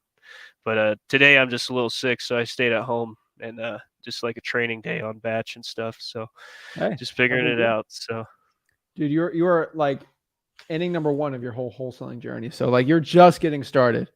And I'm proud of you, man. can't wait. Man. Keep up the Can't work. wait. You did the work, got some deals, and hey, celebrate, right? That's right. That's right. So All right, man. thanks, man. I Hopefully you really feel better. appreciate you and your dad. Thanks, Appreciate you, man. All right, take Tristan. it easy. Keep it Take up. it easy. Boom! Awesome. Shout out to Tristan there. Holy moly. That's a lot of moolah. It's a lot of money right there. So shout out to him. Living his life, doing well. So, guys, you can do the same thing. I'm telling you guys, go to freehosting.com. It's all in there. You can learn exactly how to get it going and live the life of your dreams. All right. Next here we got Carlos.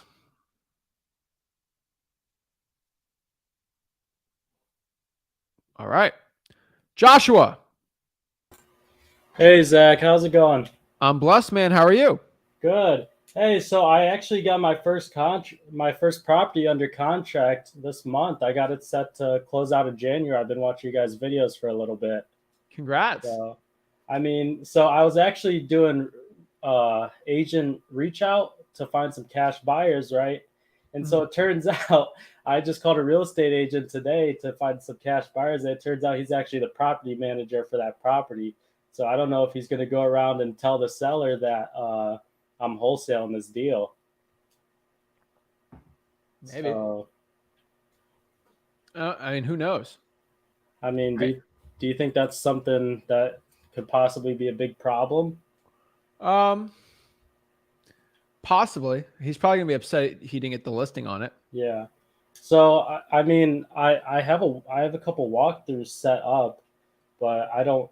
What's like a good way? I'm virtual, so I'm Did you not. tell the cash buyer? Did you tell that realtor that you have that specific deal locked up? Yeah.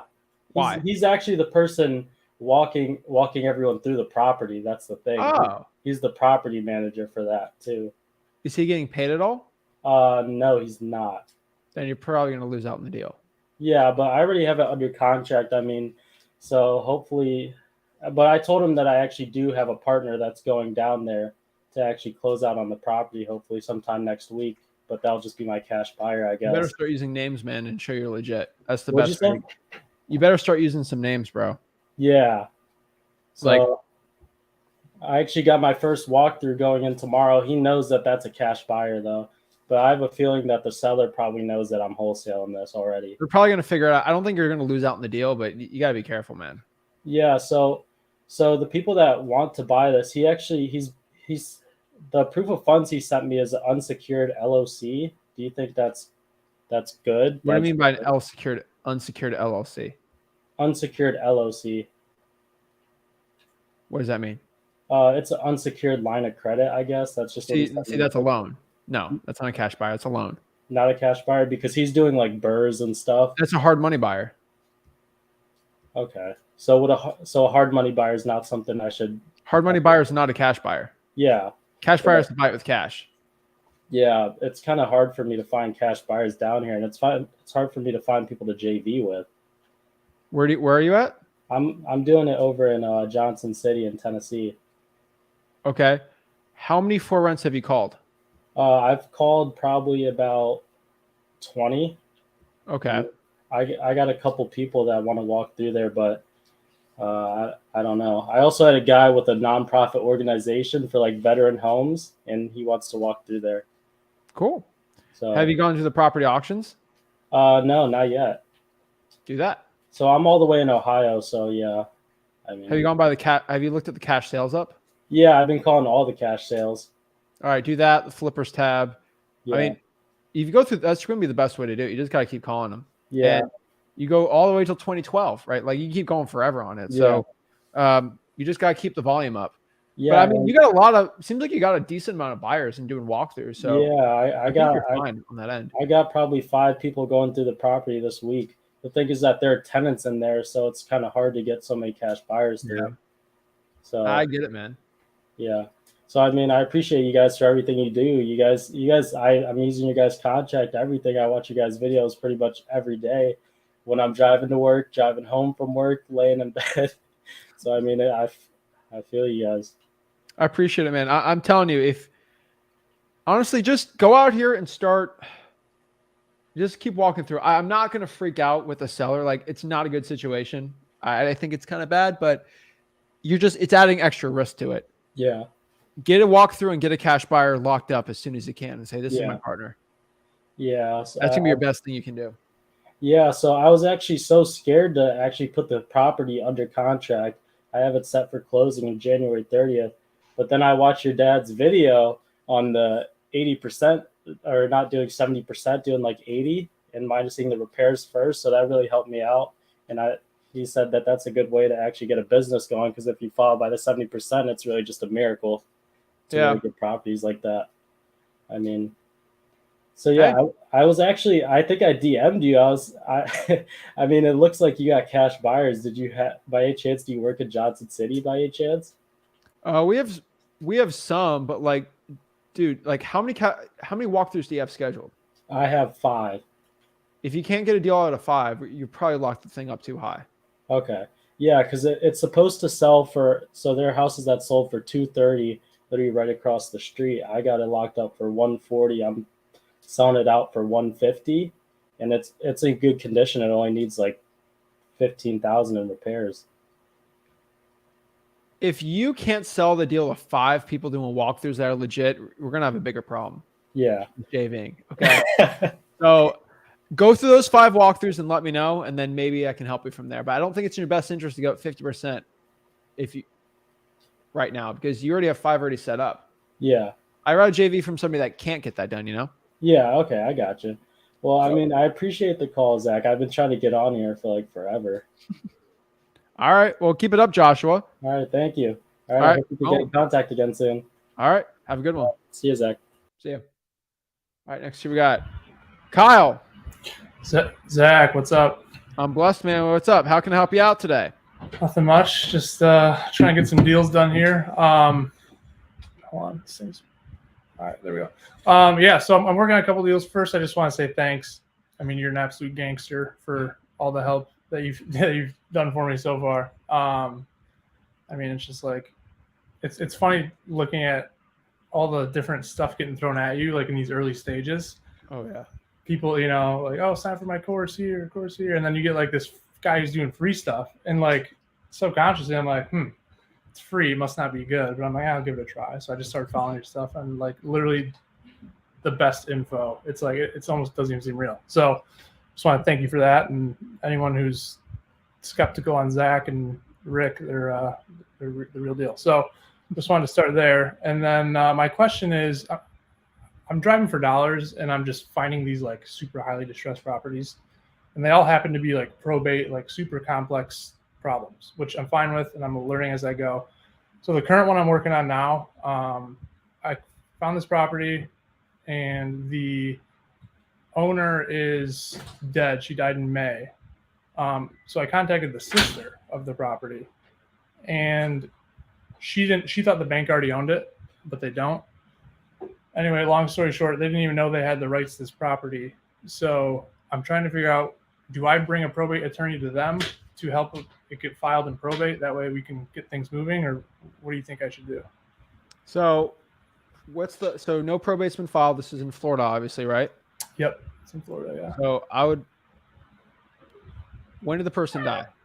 In May, and the list pendants was in July. Okay, and a list pendant specifically for what? Foreclosure. Okay, so For that lady, for her name. Okay, and have you talked to the daughter?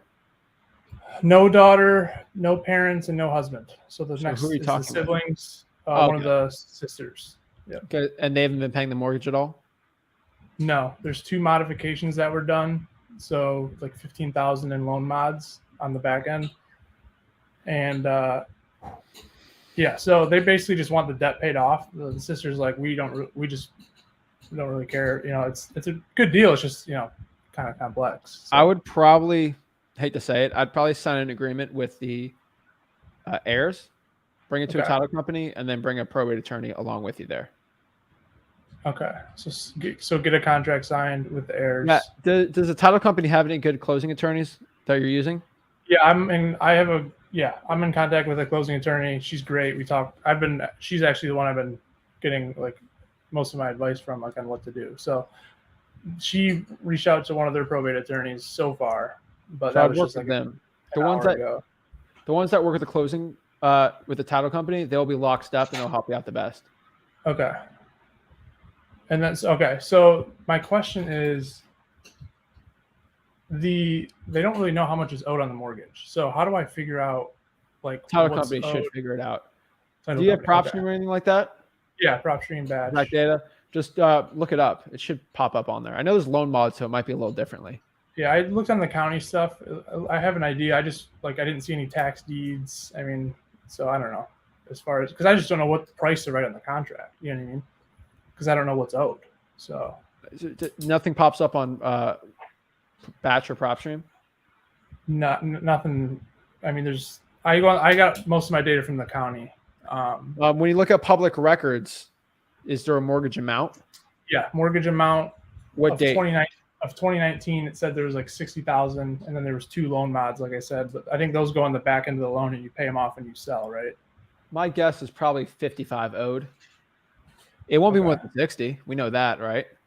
Right. Well, aren't the loan mods, they add it to the current debt? It's not. It doesn't bring down the principal. Yeah, but they paid it off for at least 3 years. The lady, right? True, so yeah. I'm guessing 55. 3 years of paying it off, and then loan mods. 55. It can't be over 60. My guess would be 55. So but it's going to be plus the loan mods at the end, right? They add 55. Oh. I thought those go on top of the. They could, but you don't know what's written on there. Right. That's true. Okay. So, all right. Can you do like contingent on the price, or you know what I mean? Because I don't know, because I want to get. She's ready to sign. Like I can get this thing signed. I just want. Sign it for the lowest you possibly can, and then just hey, if you owe more, then let's see what we can do. I might have to increase the price. Yeah. But so we'll just maybe not. Cool. All right. I'll get that done and boom. All right. That's pretty much all I have. I'll let other people, I'm sure they got questions. But yeah, thanks again, bro. I appreciate it. Coach, man. Get it going. You're a gangster. Yeah. Appreciate it, bro. Keep it up.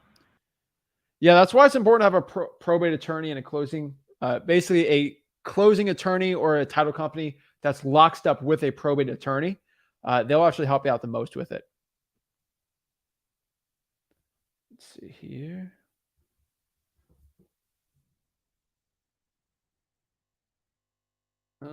Jason.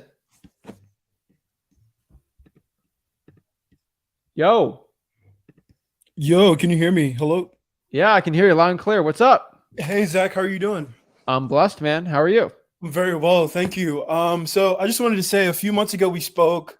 You told me my goal was to go out and get, I think, 100 driving for dollars or reverse driving for dollars, 100 for sale by owners on Zillow, and 100 of something else. I didn't get that far because I followed that and actually got my first deal locked up way long ago for like $8,000. But it's been a few months. I'm still on the grind every day, and now I do have one under contract. The only thing is, I don't have a very I think a good enough window for my buyers. Maybe it's a 2-week closing, and it's a little bit over 400,000. So I just wanted to ask, in a case like this where you feel like you may need some more time, with your agreement with the seller, how do you approach that? Especially when I didn't promise her I could buy it, but obviously I found her, I got proof of funds, and I sent it over to her. So now I feel like I really don't want to hurt her in this case because I'm struggling to find a buyer. But the good thing is the property has at least 200,000 worth of equity, and I'm showing that to everyone else that I'm sending it to. So what would you do in this situation, or what would you suggest I do in this situation? I just extend the closing. Pretty simple. I'd probably extend it 30 days. Okay, and I've never done that before because this is only my second contract. Would I suggest that? And what would I say to her? Like, hey, listen. Yeah. Okay. So I think the first thing you have to understand here is that, number one, you got to say it with confidence. If you don't say it with confidence, you're not going to get it. So there's a difference with, hey, Miss Seller, is it okay if we extend the closing? Versus, hey, Mr. Seller, we're going to extend the closing 30 days. What's more likely that they say, okay, what's more like, we are going to do this? People respect authority and people are okay with that. And I'm telling you that will give you the best results. Hey, Michelle, unfortunately, because of my partner, he had a personal issue. We're going to have to extend this closing 30 days. And some of our crew for working on the property, which is probably right because you got to wait for the other buyer. Pretty much it. And then you send them an extending. Basically, we agree to close the property from this date to this date. Pretty much. Pretty simple. Okay, but and she does have the authority to say no, right? Like, just be like, no, I don't want to do this. Yeah, she could. Okay, she could. All right. When did you lock up this deal? I locked it up on the 24th, but we had some issues with DocuSign. So it was literally everything was actually completed on the 24th, but I was able to get a real TREC contract yesterday, and she signed it back and sent it to me, and I have it. Why is your closing so short?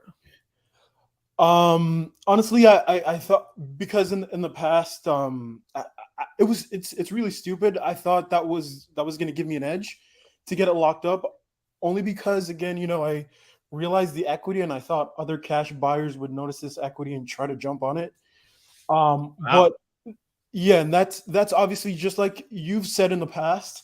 And I'll take this, the same thing. It's with cash buyers is never put your head in the seller's minds, and I did that with cash buyers, and it's biting me in the butt. Yeah. Here's the good part, Jason. I've told everybody to do 30 to 45 days. On or before, put 30 to 45 days so you don't get put in the situation. Jason, I'm saying this nicely.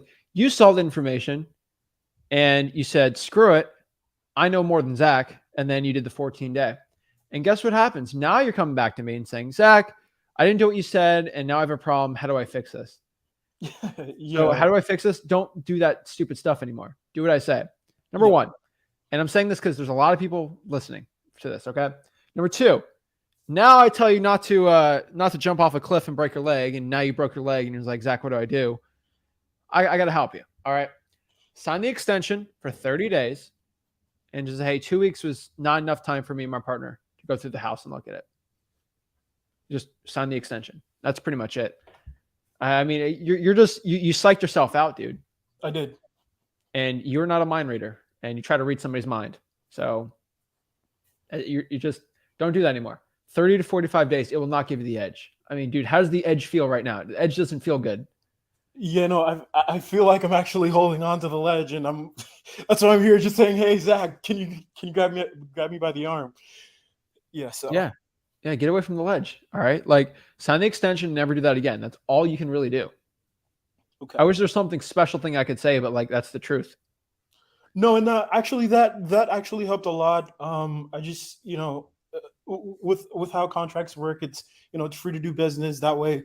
I'm just go in and be confident and just request that, and I think we could do it because I've been trying to build some rapport with her. And hopefully it's come to the point where she could say, you know what, I like this guy, let's go ahead and do it. See, now you're thinking you do back to the same problem, right? In her shoes. Don't think in her shoes, think in your own shoes. Hey, we need to extend this property. Okay. So go with me and say what you're going to say. Yeah. All right. So I'm going to call her. Hey, Mrs. Seller. Appreciate you picking up my call. Hey, Jason, how are you doing? I'm well. How are you doing today? I'm great. That's good to hear. I just wanted to just call in and check and had some things change here. I'm trying to coordinate with my partner, but it seems like we're going to need some more time, at least 30 days. So I just wanted to go ahead and send you this extension contract so we can get things moving and have everyone on the same page. It's pretty good. Practice it 3 or 4 more times, you'll sound a lot more polished. But that's pretty good for the first time. I would probably write down what you got to say just between you and me. That would probably give you the best edge, since we're talking about edges today. And like what you said, just polish it a little more with less ums. You'll be fine. Okay. Trust me, that's the right thing to do. Okay. And We're my still ready to close, but you just explain that. Okay. Wait, can you repeat what you just said? Because I spoke over you just then. Yeah. We're still ready to close on this property, but we're just gonna have to extend it because of my partner. Okay. That sounds fair. Okay. And my final question, I know everyone else is here waiting. Today when my girlfriend gets home, I'm gonna go ahead and do some driving for dollars. No, you're gonna call the seller first, and then you're gonna drive for dollars. Yeah, no, yeah. She comes home in a few hours. So yes, for sure we'll call her and then do the reverse driving for dollars. Is there a time period where it's best to reach out to foreclosures? I really would look on Zillow, but I feel like I just can't call. Go after pre-foreclosures, not foreclosures. Pre-foreclosures. Okay. Pre-foreclosures. There's a whole module at Wholesaling.com how to do it. Okay. Yep. All right. Well, that's it. I'll be on another time. I'll give someone else a chance, and I really appreciate that, man. That really helped actually, like, a All right, lot. Camille's got a good comment. He said, blame it on the holidays. That's a good one too. Okay. Ain't a bad Awesome. one. Awesome. So yeah, just explain that. I think you'll be. You are. I want you. I want to say this from the bottom of my heart, with all the love of my soul. You're just overcomplicating it, and just stop doing that. All right. Like this is not like something bad. But like, dude, you are just overthinking this. Yeah. It's not that. It's not that deep, bro. All right. Yeah. No. It makes Have sense. authority. Do it. Okay. Okay. Now let's talk about a scenario real quick. What if she says no? I have to do it in 2 weeks. And what are you gonna do? This is very unlikely, but we got to know what to do, right? We got to see that. We got to know every which way of a situation. That's how a warrior does it. Right? That's how a fighter. They know every which scenario.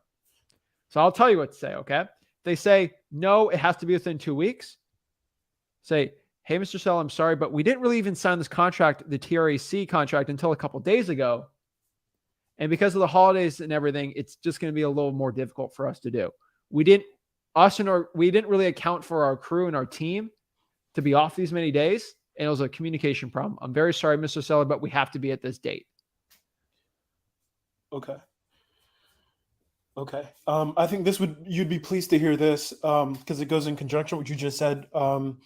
But prior to signing it, there was some sort of things we had to iron out. And I did say, hey, this may be a little late because of the holidays and so forth. So hopefully that all comes together. Yeah, like that. Hey, remember, Mr. Seller, when I said about the holidays, we're having a little issue with this, but we're still going to close on it. It's going to be probably around blank date. Good to go. Okay. But You know what to do, man. Yeah, and I love what you said. We're still ready to close. That really exudes some confidence. So that makes a lot of sense.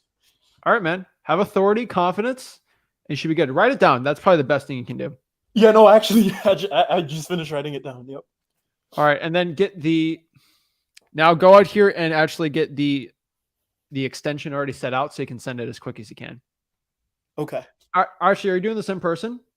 No, I'm here in Florida, West Palm, and it's in Dallas. So, no. So I would send over the agreement while you're calling. Get it signed ASAP. Okay. Awesome. All right. Keep it up, man. Yep. Thank you very much, Zach. Appreciate it. Have a good one. Likewise. Boom. Awesome. Like to see it. Next year we got Lisa. Hi. I didn't think I'd be able to hold on here. Oh, you're on. What is up? How can I help you out today? Okay. I wanted to know, I think the gentleman, like 2 callers before, how was he able to find, I guess, the family members? I have one person. They're both elderly and they haven't been in the house. I did talk to the neighbors. They don't know where they are. They don't know the extended family members. The houses one has been vacant for over a year, and the other one has been vacant since the beginning.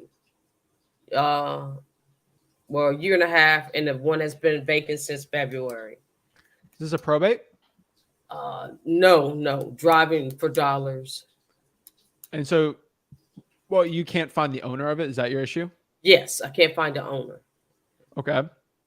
Who is on the deed? The owners are, and I looked it up, and on True People Search, I've reached out to that, and so I haven't gotten a response. Have you tried to DM them on Facebook? Yeah, they're like 91 and 85. So Are they on Facebook? No, I didn't. I couldn't find. How are you guys finding them on Facebook? Because I enter people's names and it's not coming up in the city. So that's another question that I had. Okay, it's probably a common name. So did they pop up on TruePeopleSearch.com? Yes. Okay. Is there a mailing address that's different than the property address? No, I wish it was. I would be ecstatic. Did you put a sticky note on the property? Yes, I have. I put 2 on each property. Yeah, the other one, I had a third one, and someone just bought it last month, and I was having a fit. So how are they finding these people, and I can't find them? Probably from just skip tracing. What I could tell you next is, have you talked to the neighbors at all? Yes, I did. They don't know of the children. Dang, They They're know really that going they're hard out on this. there. I knocked on the neighbor's door, and it's a little scary for the Process. neighbors and myself in the city because so much is happening. I am African American. These are in predominantly white areas, so they don't really want to come to the door. And I'll leave a note on the neighbor's door, and they will call me and things like that. And I understand because so much is happening. A stranger walk up to your door. I get it.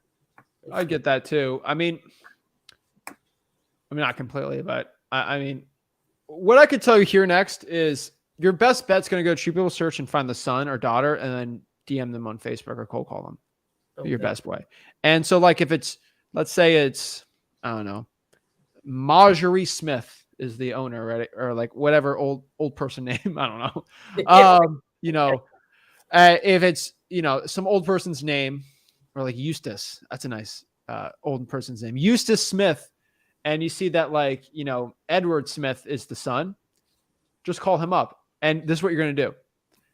Ask Edward Smith if he's the owner of that property. Okay. He's going to say, well, no, that's my dad's house. Oh, I'm trying to reach out to the owner because me and my partner looking to buy that property in the area. Is he looking to sell it by chance? Well, possibly. He doesn't live in it anymore. Just call the son or daughter and then call them from there. Okay, because one of them may have children, but the other one, they passed away, the second one that I have. And so they didn't have any children. So you just, they didn't have any kids. They both passed away? Yes, the husband passed away in 2011, and this person passed away in 2019. And the house was empty. So you're telling me that both owners passed away? Yes. I thought you said one of them was alive. No, that it's two different properties. One of them, I believe they're still alive, but the other one, I looked up the obituary for some reason, and that person passed away in 2019. Talk to the son. The no person kid. Passed away. They don't have any children. Oh, it didn't say that in the obituary? It usually says survived by. You're right, correct. They didn't know, and so that's why I said that. And so, how do you, I don't know who to contact. Like, you're gonna have to look them up, True People Search, and go through the relatives and call all of them. Unfortunately, and just ask them because the taxes are being paid. Yes, it's probably relatives owning them. It's just going to waste, and no one has been there since 2019, 2020. Someone's taking care of the property, Lisa, and so the sticky note's the best way to do it. Okay. So number 2, we're gonna go to all the relatives and cold call all of them. You're gonna figure out who's paying for it. Someone is. Okay. And then go on the other property too. That's going to be your best bet. Okay. Cold call them and DM all the relatives on Facebook too. Go find at least one. Okay. So on Facebook, you just put in their name and their location because I hadn't had. Okay, I'll try that, and I'm not going to hold. Location can be off. Sometimes son or daughter might live out of state. Yes. Yeah. Okay. Got it. All right. Thank you so much. Appreciate it. Keep it up. Keep it up, Lisa. All right, next we got 21.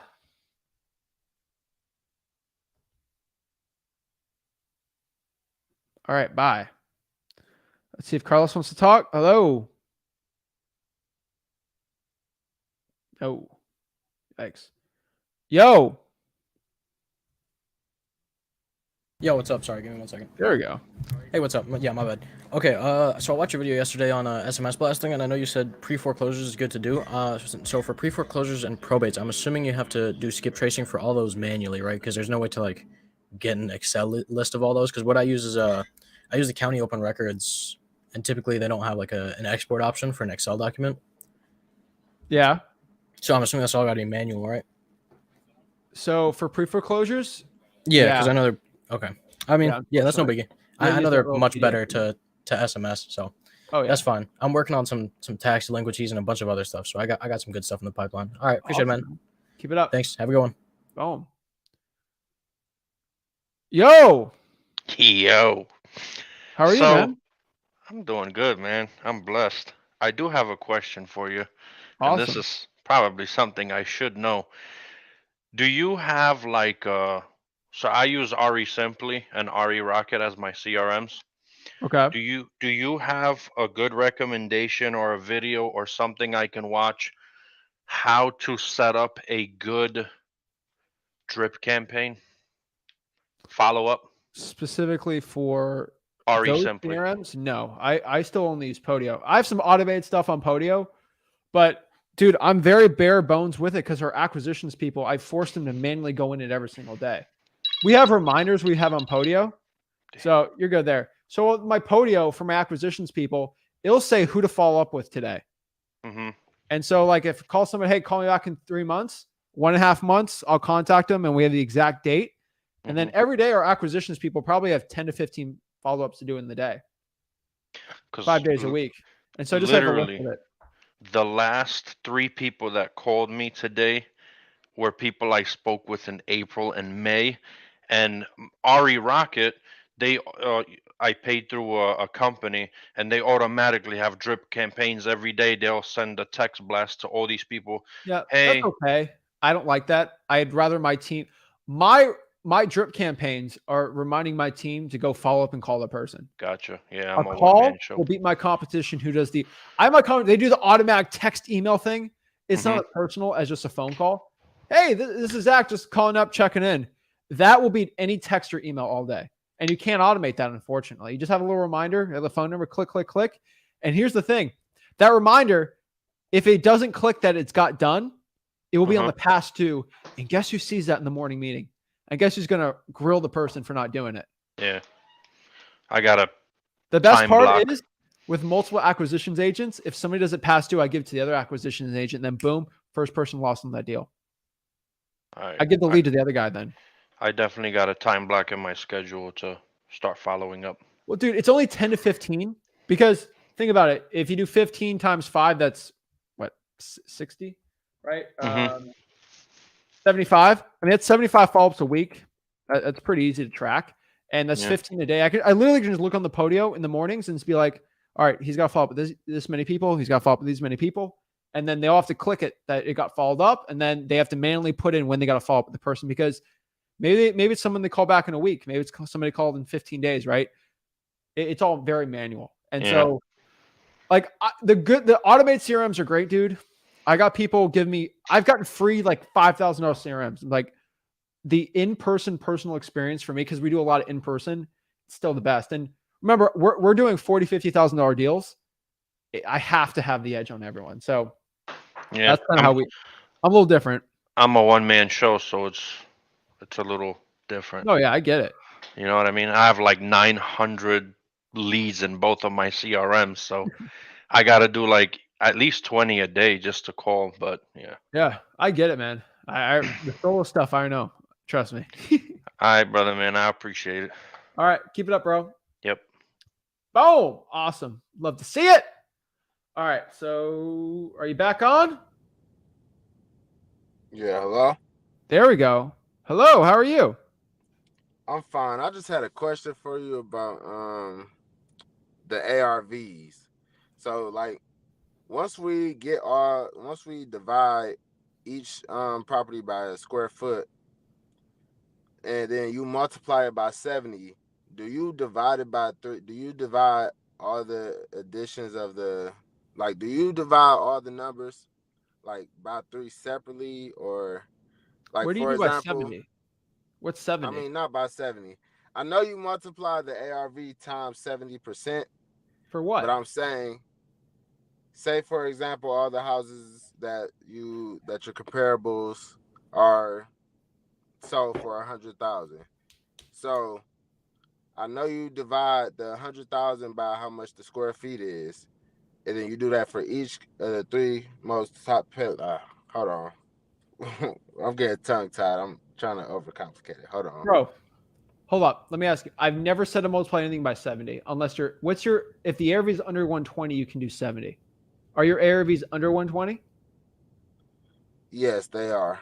Okay. So, all right, that's fine. I'm just trying to see where you got the 70 from. Dude, you're overcomplicating this, man. Find at least 3 or 4 comparables and then get the price per square foot and then just average it out. That's how you find ARV. Okay, because I had a friend who's in the wholesaling business telling me like you multiply it by 70, and I was like, huh? Dude, you can overcomplicate everything, dude. At the end of the day, you're getting it locked up for the lowest price you possibly can. You're gonna lowball them. So like you spending hours trying to figure out the perfect calculation is just stupid. All right. Like your cash buyer is going to do their own calculation. And it's going to completely negate yours. So what's the point? I find that makes sense. 4 or 5 like, dude, all right, let's use an example. All right. You have a 2-bedroom, 1-bath house. It's 1,000 square feet. Find the last 5 properties that were 2-bedroom, 1-bath that sold nearby. Okay. This one's 1,200 square feet. You know, I do price per square foot, right? Right. Yeah. Just figure it out. It's roughly maybe 100, 125 for an ARV and then go from there. Like it just, dude, I literally spend less than 5 to 10 minutes on like a ARV MAO calculation because it doesn't matter. I care more about the person and getting the best deal. Right, because your cash buyer or seller, I mean, your buyer's going to do their own numbers anyway. So, dude, they're going to look at you like I have wholesalers that say, but my calculation said you're not buying the house. I'm buying the house. I'm the cash buyer. My calculation matters more than yours. Dude, it's so simple, dude. It's like, it's like flipping garage sale items. Like it's the simplest. Hey, I buy this for $5. I sell it for $7. Do I care how much? No, I'm just going to, hey, do you want to buy this can of Coke for $7? No. Okay. I'll bring the next guy. Yes. I'll buy it for that. That's how it works. Once you start overcomplicating it, like you're this crazy hedge fund mathematician guy, it doesn't work like that. Oh, okay. Yeah, that's good to know. Thank you. Of course, man. I do. 99% of what I do to help people out is I just de-gurufy what everyone says because they give you this complicated info and just make it simple because it is simple. Yeah, then like I'm new to the whole wholesaling thing and like I'm like a lot of this gonna make me look stupid. Like I got friends telling me this and friends telling me that, and then I'm like, it's just too much for my brain. Like y'all trying to overcomplicate it, but when I watch your videos, I understand what you're saying. No, because like you're not stupid, dude. It's just like the problem is just when you overcomplicate it, you make less money. And you waste your time on stupid stuff. Like your time should be best spent figuring out, hey, does this person actually want to sell the house or not? And it seems you have a lot of experience on earth talking to sellers and just people in general that you can figure out pretty much if they want to sell it or not. Okay, yeah, because I was definitely like thinking about completing 2 deals in my hometown and then like going virtual. I mean, do whatever you want, man. What town are you in? Okay, thank you. That's what I needed to know though, because yeah. What market are you in? Wayne County market, Detroit, Michigan. Yeah, I would just stick in that market. I wouldn't go anywhere. Let's stick in there. Okay. Yeah, you're good to go, man. And the cool part about Wayne County is there's so many comparables. Like there's so many properties being sold that it's actually really easy to do.